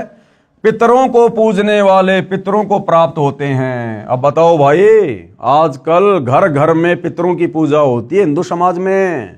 मरने के बाद में उन पितरों की पूजा की जाती है, उनकी मूर्ति बनाकर, फोटोएं बनाकर उनके श्राद्ध निकाले जाते हैं। जबकि गीता अध्याय 9 श्लोक 25 में तो आपका भगवान मना कर रहा है कि पितरों को पूजने वाले पितरों को प्राप्त होते हैं, यानी पितरों को पूजने वाले पितर ही बनेंगे, यानी पितर योनि प्राप्त करते हैं। तो मुक्ति कहां हुई? भटकते फिरते हैं। और भूतों को पूजने वाले भूतों को प्राप्त होते हैं। भूतों को पूजना यानी श्राद्ध निकालना। हमारे पूर्वज जो मर चुके हैं, जिनके हम श्राद्ध निकाल रहे हैं, उनकी गति हुई नहीं, उल्टी दुर्गति हो गई वेद विरुद्ध साधना करने के चलते। वो भूत बनकर भटक रहे हैं, भूखे प्यासे। कभी हमारे को सौपन में दिखाई देते हैं, कभी घर में कोई नुकसान कर देते हैं। फिर हम किसी पंडित के पास जाते हैं, वो कहते हैं उनके श्राद्ध निकालो। तो हमारे पूर्वज खुद ही अपनी दुर्गति करवाकर भूत बने फिर रहे हैं, भटकते फिर रहे हैं, भूखे प्यासे। और हम यदि उनकी पूजा करना शुरू कर देंगे, यानी उनके श्राद्ध निकालेंगे, यानी उनकी पूजा हो गई, तो हम भी मरने के बाद में दुर्गति को प्राप्त होंगे, फिर भूत बनेंगे। इसी प्रकार से भूतों को पूजने वाले भूतों को प्राप्त होंगे, यानी प्रेत योनि प्राप्त करते हैं। और देवताओं को पूजने वाले देवताओं को प्राप्त होंगे। और देवताओं को पूजने वाले कहां जाएंगे? वो देवताओं के लोक में जाएंगे, उनके वो गण बनेंगे, उनके नौकर बनेंगे। और ये देवी देवता फिर उनका मिसयूज करेंगे, मिसयूज यानी देवलोक में चले जाते हैं। और ये गीता ज्ञान देने वाला कह रहा है कि मेरी पूजा करने वाले मुझे, यानी गीता ज्ञान देने वाले को प्राप्त होते हैं। और गीता ज्ञान देने वाला कहां रहता है? ब्रह्मलोक में। और गीता अध्याय 8 श्लोक नंबर 16 में खुद कह रहा है कि मेरे ब्रह्मलोक में गए हुए प्राणी भी पुनरावृत्ति में हैं, यानी उनका भी जन्म मरण समाप्त नहीं होता। वो भी गधे कुत्ते सूअर बनने से नहीं बच सकते। तो भाई और बहनों, बताओ फिर मुक्ति है कहां? बताओ फिर हमारे इन अनुवादकों को, इन विद्वानों को, ऋषियों को, धर्म गुरुओं को, जो गीता का हवाला देकर, गीता का पाठ सुनाकर, श्लोक सुनाकर आप और हमें कथा सुनाते हैं, अध्यात्म में हमारा मार्गदर्शन करते हैं, जब ये खुद वेद विरुद्ध, गीता विरुद्ध साधना कर रहे हैं, तो बताओ फिर इनको ज्ञान कहां हुआ? तो ये गीता अवश्य पढ़ते हैं, वेद अवश्य पढ़ते हैं, कथा अवश्य करते हैं, लेकिन आचरण इसके विपरीत कर रहे हैं। तो ये आपकी आंखों के सामने है। ये पितृ पूजा करवाना, भूतों की पूजा करवाना, श्राद्ध निकलवाना, जिसके लिए गीता ज्ञान देने वाला भगवान ये ब्रह्म अध्याय 9 श्लोक 25 में मना कर रहा है। और इस गीता को पढ़ने वाले हमारे धर्मगुरु हमारे से सारे यही पाखंड करवा रहे हैं। तो गीता पढ़ने के बाद भी इनको गीता का ज्ञान कहां हुआ? तो गीता ज्ञान देने वाला कह रहा है कि मेरी पूजा करने वाले मुझे, यानी गीता ज्ञान देने वाले को प्राप्त होते हैं, यानी ब्रह्मलोक को प्राप्त होते हैं। पितर व भूत पूजा। अब ये पितर व भूत पूजा क्या है? मरने के बाद मरे हुए व्यक्ति की आत्मा की गति करवाने के नाम पर किया जाने वाला कर्मकांड पितृ व भूत पूजा कहा जाता है। तो बताओ भाई, मरने के बाद में सारे कर्मकांड हमारे धर्मगुरुओं के कहने पर पूरा का पूरा हिंदू समाज कर रहा है कि नहीं कर रहा? अब बताओ, हमारे उन धर्मगुरुओं को ज्ञान कहां गीता का, जो गीता पढ़ते हैं? और आप और हम आम सामाजिक लोगों से भी इन्होंने गीता अध्याय 9 श्लोक 25 के विपरीत पितृ पूजा शुरू करवा दी, पाखंड पूजा शुरू करवा दी। आज हर किसी के घर में किसी की मृत्यु होने के पश्चात उसकी 12वीं 13वीं उसकी बरसी, समाधि पूजना, उसके श्राद्ध निकालना, सारे कर्मकांड करवाए जा रहे हैं।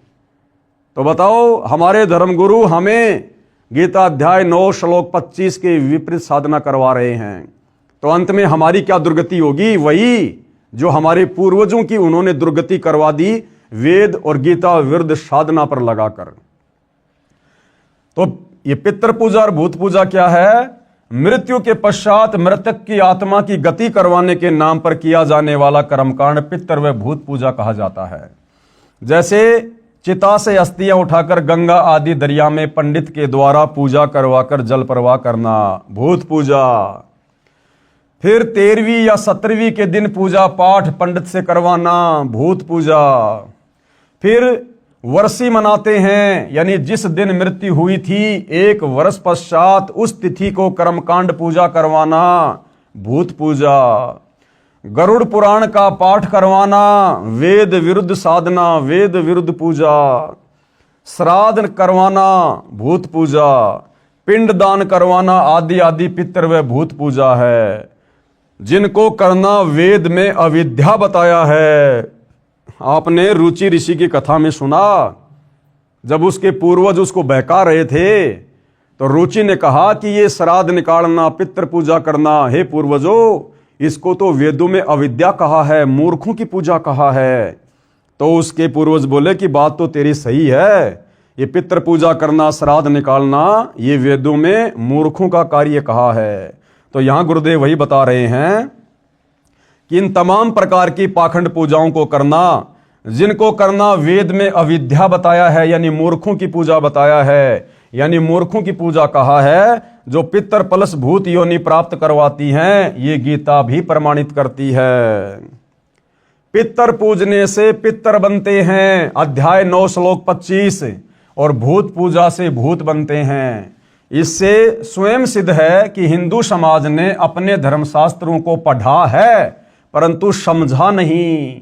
यदि पुराण ठीक से समझी होती तो इसमें श्राद्ध करने की एक विधि ये भी है जो विष्णु पुराण में इस प्रकार बताई है, जो वेद ज्ञान है।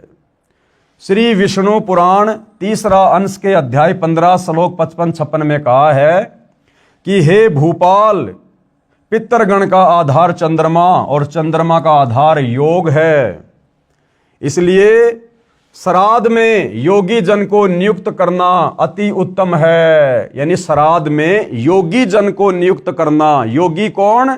सच्चा भगत, सच्ची योग साधना करने वाला। हे राजन, यदि श्राद्ध भोजी 1000 ब्राह्मणों के सन्मुख एक योगी भी हो तो वह यजमानों सहित उन सब का उद्धार कर देता है। क्या लिखा है वेदों में कि जिस प्रकार से श्राद्ध में हजारों ब्राह्मण जो वेद विरुद्ध साधना करते हैं, गीता के विरुद्ध साधना करते हैं, अगर ऐसे ऐसे श्राद्ध में भोजन करने के लिए बैठे हुए 1000 पंडित और ब्राह्मणों के सामने अगर किसी एक सच्चे भगत को, तत्वज्ञानी भगत को, शास्त्र अनुकूल साधना करने वाले भगत को बैठाकर भोजन करवा दिया जाए तो जितना फायदा, जितना लाभ उन 1000 शास्त्र विरुद्ध साधना करने वाले ब्राह्मणों के भोजन करने से नहीं मिलेगा, उससे कहीं ज्यादा लाभ और उनकी तृप्ति किनकी? जो हमारे पूर्वज भूत बने फिर रहे हैं, उस एक शास्त्र अनुकूल साधना करने वाले सच्चे भगत के भोजन करने से हो जाती है। इतना लाभ मिल जाता है। इसलिए भाई और बहनों, सतगुरु रामपाल जी अपने पंथ में अपने भक्तों को जो उनसे उपदेश प्राप्त कर लेते हैं उनको मना करते हैं कि अब हमने श्राद्ध वगैरह नहीं निकालने, अब हमने ये पितृ पूजा नहीं करनी, पाखंड पूजा नहीं करनी, क्योंकि हमारे पूर्वज तो जाने अनजाने में शास्त्र विरुद्ध साधना करके भूत बन गए, वो पितर बन गए, जिनके हम पहले श्राद्ध निकाला करते थे, बरसी मनाया करते थे, 13 माही 6 माही मनाया करते थे और पंडितों को बुलाकर कर्मकांड करवाया करते थे। लेकिन अब हम वर्तमान के, यानी जो वो भूत प्रेत बन चुके हमारे पूर्वज, हम वर्तमान के उनके वंशज शास्त्र अनुकूल सत भक्ति सच्चे सतगुरु तत्वदर्शी संत से लेकर शुरू कर चुके हैं। तो अब हमने किसी पंडित को बुलाकर, किसी ब्राह्मण को बुलाकर वो पाखंड पूजा नहीं करवानी, क्योंकि अब हम खुद सच्ची भक्ति पर लग गए और हमारे भोजन करने से हमारे उन पूर्वजों का ऑटोमेटिक उद्धार होगा। हमारे सत भक्ति करने से परमपिता परमात्मा हमारे पूर्वजों की आत्मा को भी शांति देंगे, उनको भी मनुष्य जन्म देंगे। और सतगुरु रामपाल जी परमेश्वर जी ने यहां तक सत्य कहा है कि जिस दिन कोई भगत उनसे उपदेश लेकर सच्ची शास्त्र अनुकूल साधना करना शुरू कर देता है, उस भगत की पिछली 7 पीढ़ियों को मनुष्य जन्म मिलता है। यानी जैसे मैं पवन दास, आज से पहले मेरे तमाम पूर्वज वेद विरुद्ध साधना कर रहे थे, जिनके हम श्राद्ध निकाला करते थे, जो कि भूत बने हुए थे, पितर बने हुए थे, सभी के बने हुए हैं। तो अब वर्तमान में मुझे सतगुरु रामपाल जी की सत्य शरण प्राप्त हो गई है, तो अब मैंने वो पाखंड करने की आवश्यकता नहीं है। अब मेरे द्वारा इस परिवार में सत भक्ति शुरू करने के बाद मेरी जो पिछली 7 पीढ़ियां हैं, मेरे पिताजी, मेरे दादाजी, मेरी दादी जी, उसके पिताजी, उसके दादा, उसके पिताजी, उसके दादा, इस प्रकार से मेरी 7 पीढ़ियां जो शरीर छोड़ चुकी हैं, जो कहीं कहीं किन्हीं किन्हीं योनियों में भटक रहे हैं, कोई पशु योनि में है, कोई पक्षी योनि में है, कोई भूत बना हुआ है, कोई पितर बना हुआ है, मेरे द्वारा जो सतभक्ति अब शुरू हो चुकी है, इस सतभक्ति के करने से मेरी पिछली 7 पीढ़ियों को भी परमात्मा उन योनियों से निकालकर मनुष्य जन्म देगा, मनुष्य जन्म, और उन्हें इसी सतभक्ति पर लगाएगा। इतना बड़ा फायदा इस सतभक्ति का, बिना श्राद्ध, बिना पिंडदान, बिना 13 माही, बिना 6 माही, बिना बरसी, बिना किसी कर्म कांड के मेरी 7 पीढ़ी पहले वाले पूर्वजों का भी उद्धार इस सतभक्ति से होगा। और फिर गुरुदेव ने बताया कि पिछली तो 7 पीढ़ियां, और भक्ति बीज होवे जो हंसा, वाके तारू 71 वंशा। अध्यात्म में 71 कहते हैं, 108 पीढ़ी। और कह रहे हैं यदि आपने सच्ची भक्ति आजीवन करके सफलता प्राप्त कर ली तो आपकी आगे आने वाली 108 पीढ़ियों का उद्धार होगा। आने वाली 108 पीढ़ियां भी वही भक्ति करेंगी और उनका भी इसी प्रकार से उद्धार होगा, मोक्ष होगा। तो भला अब हम सतगुरु रामपाल जी के भक्तों ने ये पाखंड पूजा क्यों करनी, क्यों श्राद्ध निकालने, क्यों हमने कर्म कांड करने? तो भाई और बहनों, जो सत भक्ति वर्तमान में सतगुरु रामपाल जी धरती पर लेकर प्रकट हुए हैं तत्वदर्शी संत के रूप में, ये सर्वश्रेष्ठ है, उत्तम है। इससे बढ़कर मोक्ष प्राप्ति का कोई मार्ग संसार में नहीं है। तो यहां ये समझना चाह रहे हैं गुरुदेव कि हे राजन, जो कि वेदों में भी लिखा हुआ है, यानी वेद इस श्राद्ध पूजा को मना करते हैं, कर्मकांड को पूजा करते हैं, और कह रहे हैं कि अगर एक योगी को, एक सच्चे भगत को भोजन करवा दिया जाए तो 1000 ब्राह्मण जो वेदों के विरुद्ध साधना करते हैं उनसे कहीं ज्यादा फल उस एक सच्चे भगत को भोजन करवाने से मिलेगा। लेकिन इसका मतलब ये नहीं है भाई और बहनों कि कहीं किसी के घर में श्राद्ध हो रहे हो और उस आदमी को पता हो कि फला फला व्यक्ति संत रामपाल जी का भगत है, चलो मैं उसको ले आता हूं श्राद्ध में भोजन करवाने के लिए, तो हम लोगों ने नहीं जाना। हमने अपने घर में रोजाना जैसे हम खाना खा रहे हैं, उस खाना खाने के चलते हमारे पूर्वजों का इस प्रकार से उद्धार ऑटोमेटिक हो रहा है। हमने भोजन खाने के लिए श्राद्ध में कहीं और नहीं जाना, अन्यथा हमारी मर्यादा टूटेगी, हम भी फिर उसी पाखंड साधना में आ जाएंगे। मनमाने आचरण के अंतर्गत फिर हमारी साधना हो जाएगी। हे राजन, यदि श्राद्ध भोजी 1000 ब्राह्मणों के सामने एक योगी भी हो तो वह यजमानों सहित उन सब का उद्धार कर देता है। विचार करने की बात है कि पुराण का यह ज्ञान सत्य है, ये वेद ज्ञान है जो सूक्ष्म वेद से लिया गया है, जिसे स्वयं सच्चिदानंद घन ब्रह्म यानी सत्य पुरुष स्वयं अपने मुख से वाणी बोलकर बताता है। उस तत्व ज्ञान को पढ़ने से भांति भांति के भ्रमित ज्ञान से हटकर मानव की बुद्धि कर्म कांड त्याग कर परमात्मा में निश्चल होकर स्थिर हो जाती है। ऐसा साधक यानी भगत, योगी यानी सच्चा शास्त्र अनुकूल ज्ञान के अनुसार साधना करने वाला साधक कहा जाता है। तो भाई वो सच्चे योगी वर्तमान में धरती पर केवल सतगुरु रामपाल जी के भगत हैं, और सतगुरु रामपाल जी की भी केवल वही भगत जो सतगुरु रामपाल जी की प्रत्येक मर्यादाओं में, उनके नियमों में, उनके वचन में, उनकी शिक्षाओं का अनुसरण करते हुए भक्ति करते हैं। ऐसा नहीं है कि नाम ले लिया संत रामपाल जी का, गले में लॉकेट पहन लिया, हाथ में रक्षा सूत्र डाल लिया और नियम कोई निभा नहीं रहा, तो वो संत रामपाल जी से उपदेशी होने के बाद भी उनका सच्चा योगी, सच्चा साधक, सच्चा भगत नहीं है। अब योगी की क्या पहचान बताई है? योगी यानी सच्चे भगत की गीता अध्याय 2 श्लोक 53 में कहा है, यानी गीता ज्ञान देने वाले ब्रह्म ने गीता अध्याय 2 श्लोक नंबर 53 में अर्जुन को कहा है कि हे भारत, भांति भांति के वचनों को सुनने से विचलित हुई तेरी बुद्धि जब परमात्मा में निश्चल होकर स्थिर हो जाएगी तब तू योग को प्राप्त होगा। यानी भांति भांति के वचनों को सुनकर, यानी दुनिया भर का ज्ञान और अज्ञान सुनकर उसका निष्कर्ष निकालकर जब तेरी ये बुद्धि उस सच्ची भक्ति पर स्थिर हो जाएगी, तू दृढ़ हो जाएगा कि सच्चे सतगुरु रामपाल जी के अलावा धरती पर किसी के पास ये सत्य ज्ञान नहीं है, पूर्ण मोक्ष और मुक्ति का मार्ग नहीं है।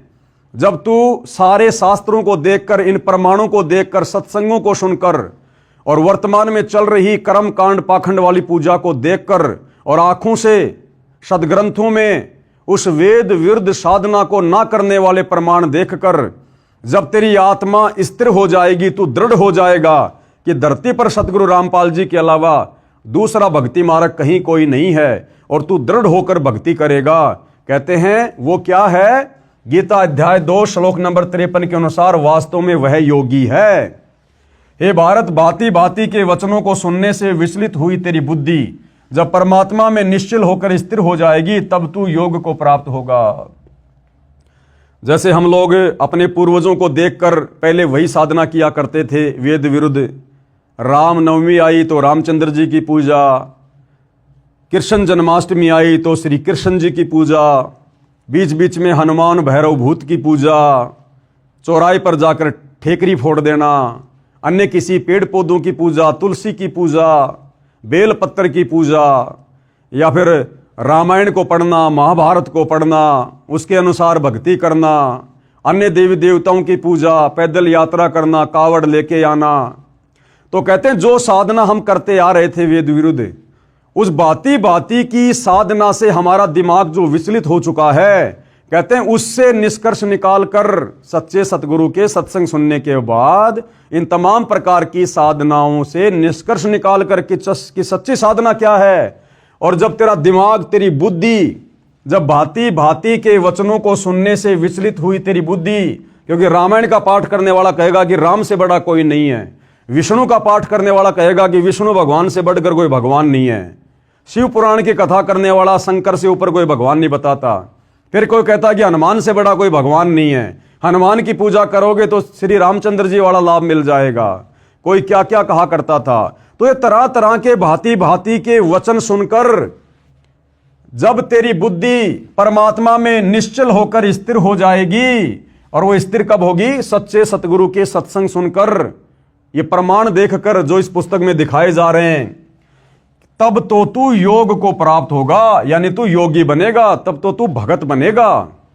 जब तेरी बुद्धि स्थिर हो जाएगी कि हां मैंने कौन सी भक्ति करनी है, जब तू ये दृढ़ हो जाएगा तब तो केवल तू भगत बनेगा, भक्ति तो उसके बाद शुरू होगी।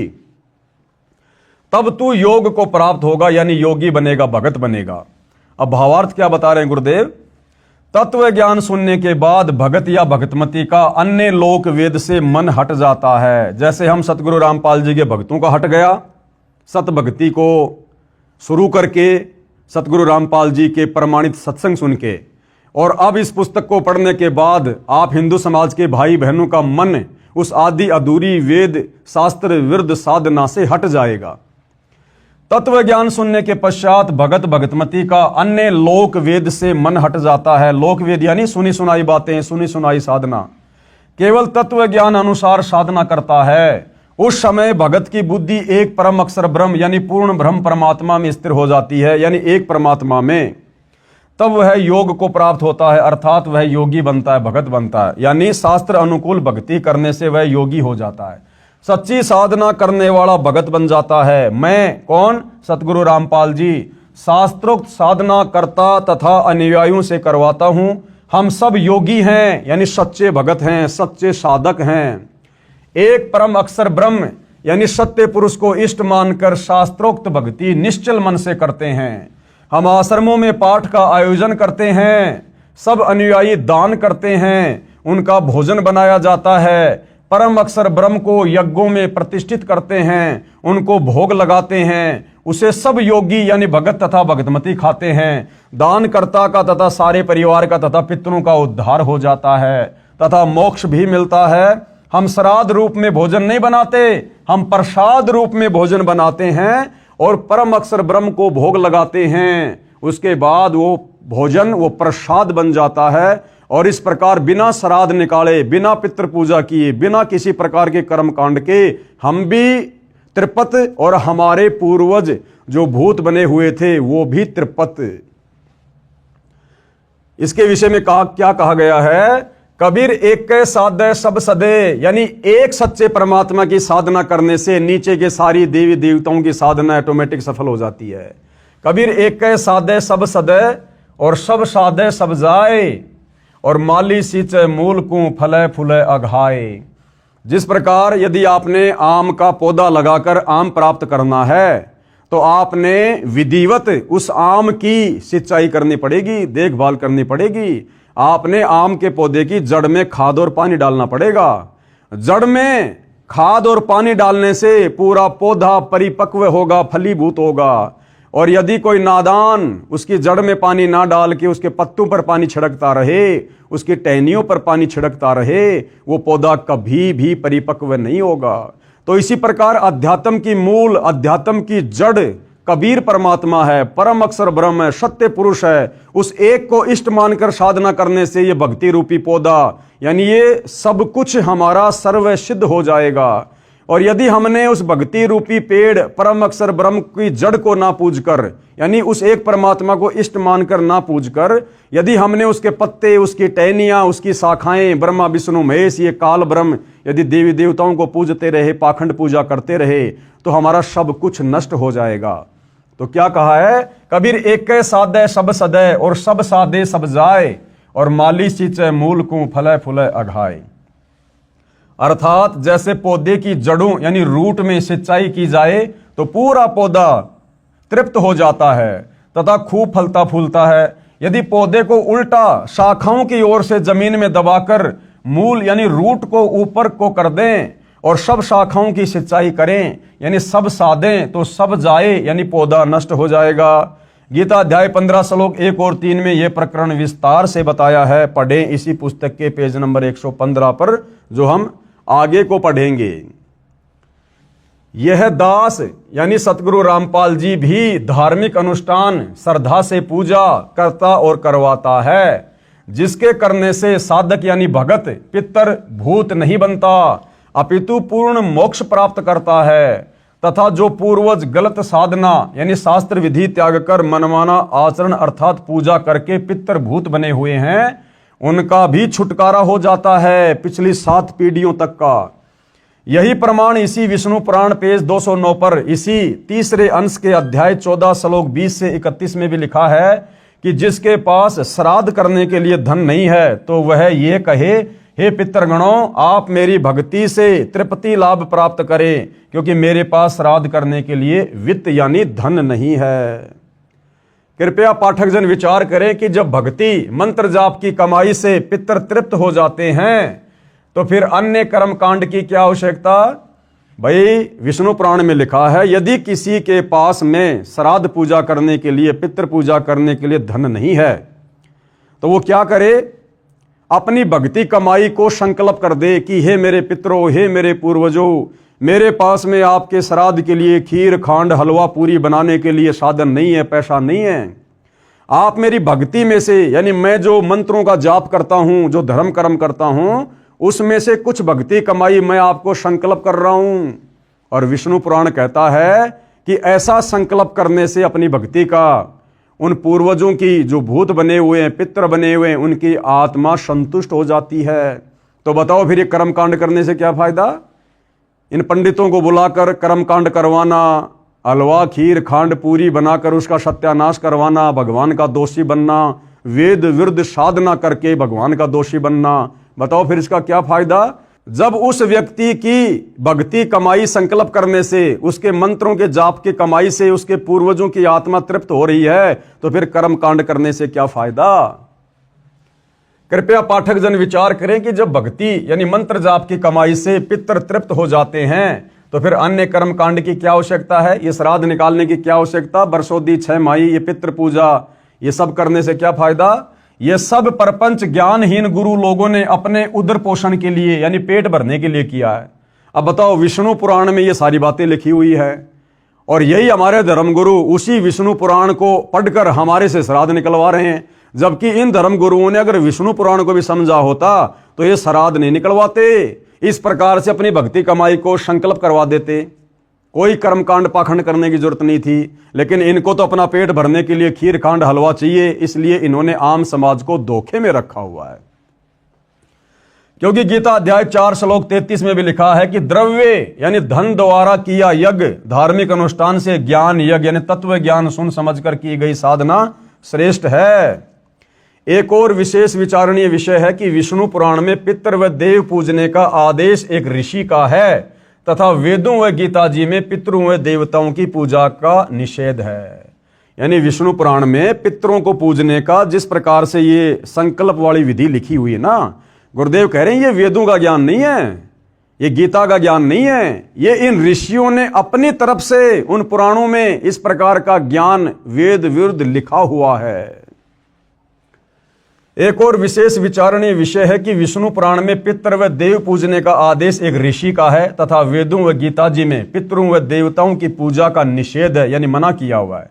जो आदेश ब्रह्म यानी काल रूपी ब्रह्म भगवान का है, यदि पुराणों के अनुसार साधना करते हैं तो प्रभु के आदेश की अवहेलना होती है, जिस कारण से साधक यानी भगत दंड का भागी बनता है। तो साधना हमने केवल वेदों के अनुसार ही करनी चाहिए, तत्वदर्शी संत के अनुसार ही करनी चाहिए। हम पितर व भूत पूजा नहीं करते। कौन? सतगुरु रामपाल जी के फॉलोवर। हम शास्त्रोक्त साधना करते हैं, शास्त्रों के अनुसार साधना करते हैं, जो गीता अध्याय 3 श्लोक 10 व 15 तक वर्णित है। हम सूक्ष्म वेद का पाठ करते हैं, उसमें 5 यज्ञ होती है। अब भाइयों और बहनों, वो सूक्ष्म वेद का पाठ क्या है जो सतगुरु रामपाल जी सन 1994 से कर रहे हैं, अपने शिष्यों से करवा रहे हैं। और उस पाठ के अंतर्गत, उस भक्ति साधना के अंतर्गत 5 यज्ञ कौन कौन सी हैं, जो यज्ञ जब से नाम उपदेश करते हैं उसी दिन से सतगुरु रामपाल जी के भगत अपने अपने घरों पर रोजाना करते हैं, प्रतिदिन करते हैं। जिस पाठ के करने से, जिन यज्ञों के करने से हमारी भक्ति सफल होती है और अंत में हम पूर्ण गति को प्राप्त होते हैं। इन सब बातों के ऊपर विशेष तौर से हम अगले एपिसोड में जानकारी प्राप्त करेंगे, इस पवित्र पुस्तक हिंदू साहिबान नहीं समझे गीता वेद पुराण में। तो आज के वीडियो में केवल इतना ही। उम्मीद करता हूं धीरे धीरे हिंदू समाज को, विश्व के मानव समाज को, जो इस पुस्तक को देख पा रहे हैं, इसको पढ़ पा रहे हैं, उन्हें अध्यात्म के विषय में बहुत कुछ समझ में आ रहा होगा। अगर थोड़ा धैर्य रखेंगे, निष्पक्ष होकर पुस्तक को पढ़ेंगे, देखेंगे, आपको बहुत कुछ समझ में आएगा, सब कुछ समझ में आएगा। इस पुस्तक को आप जी गूगल पर जाकर हिंदी में सर्च करके हिंदू साहिबान नहीं समझे गीता वेद पुराण इस नाम से PDF में डाउनलोड करके भी मोबाइल में पढ़ सकते, देख सकते हैं।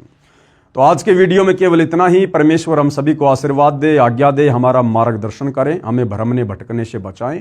बंदी छोड़ सतगुरु रामपाल जी भगवान की जय हो।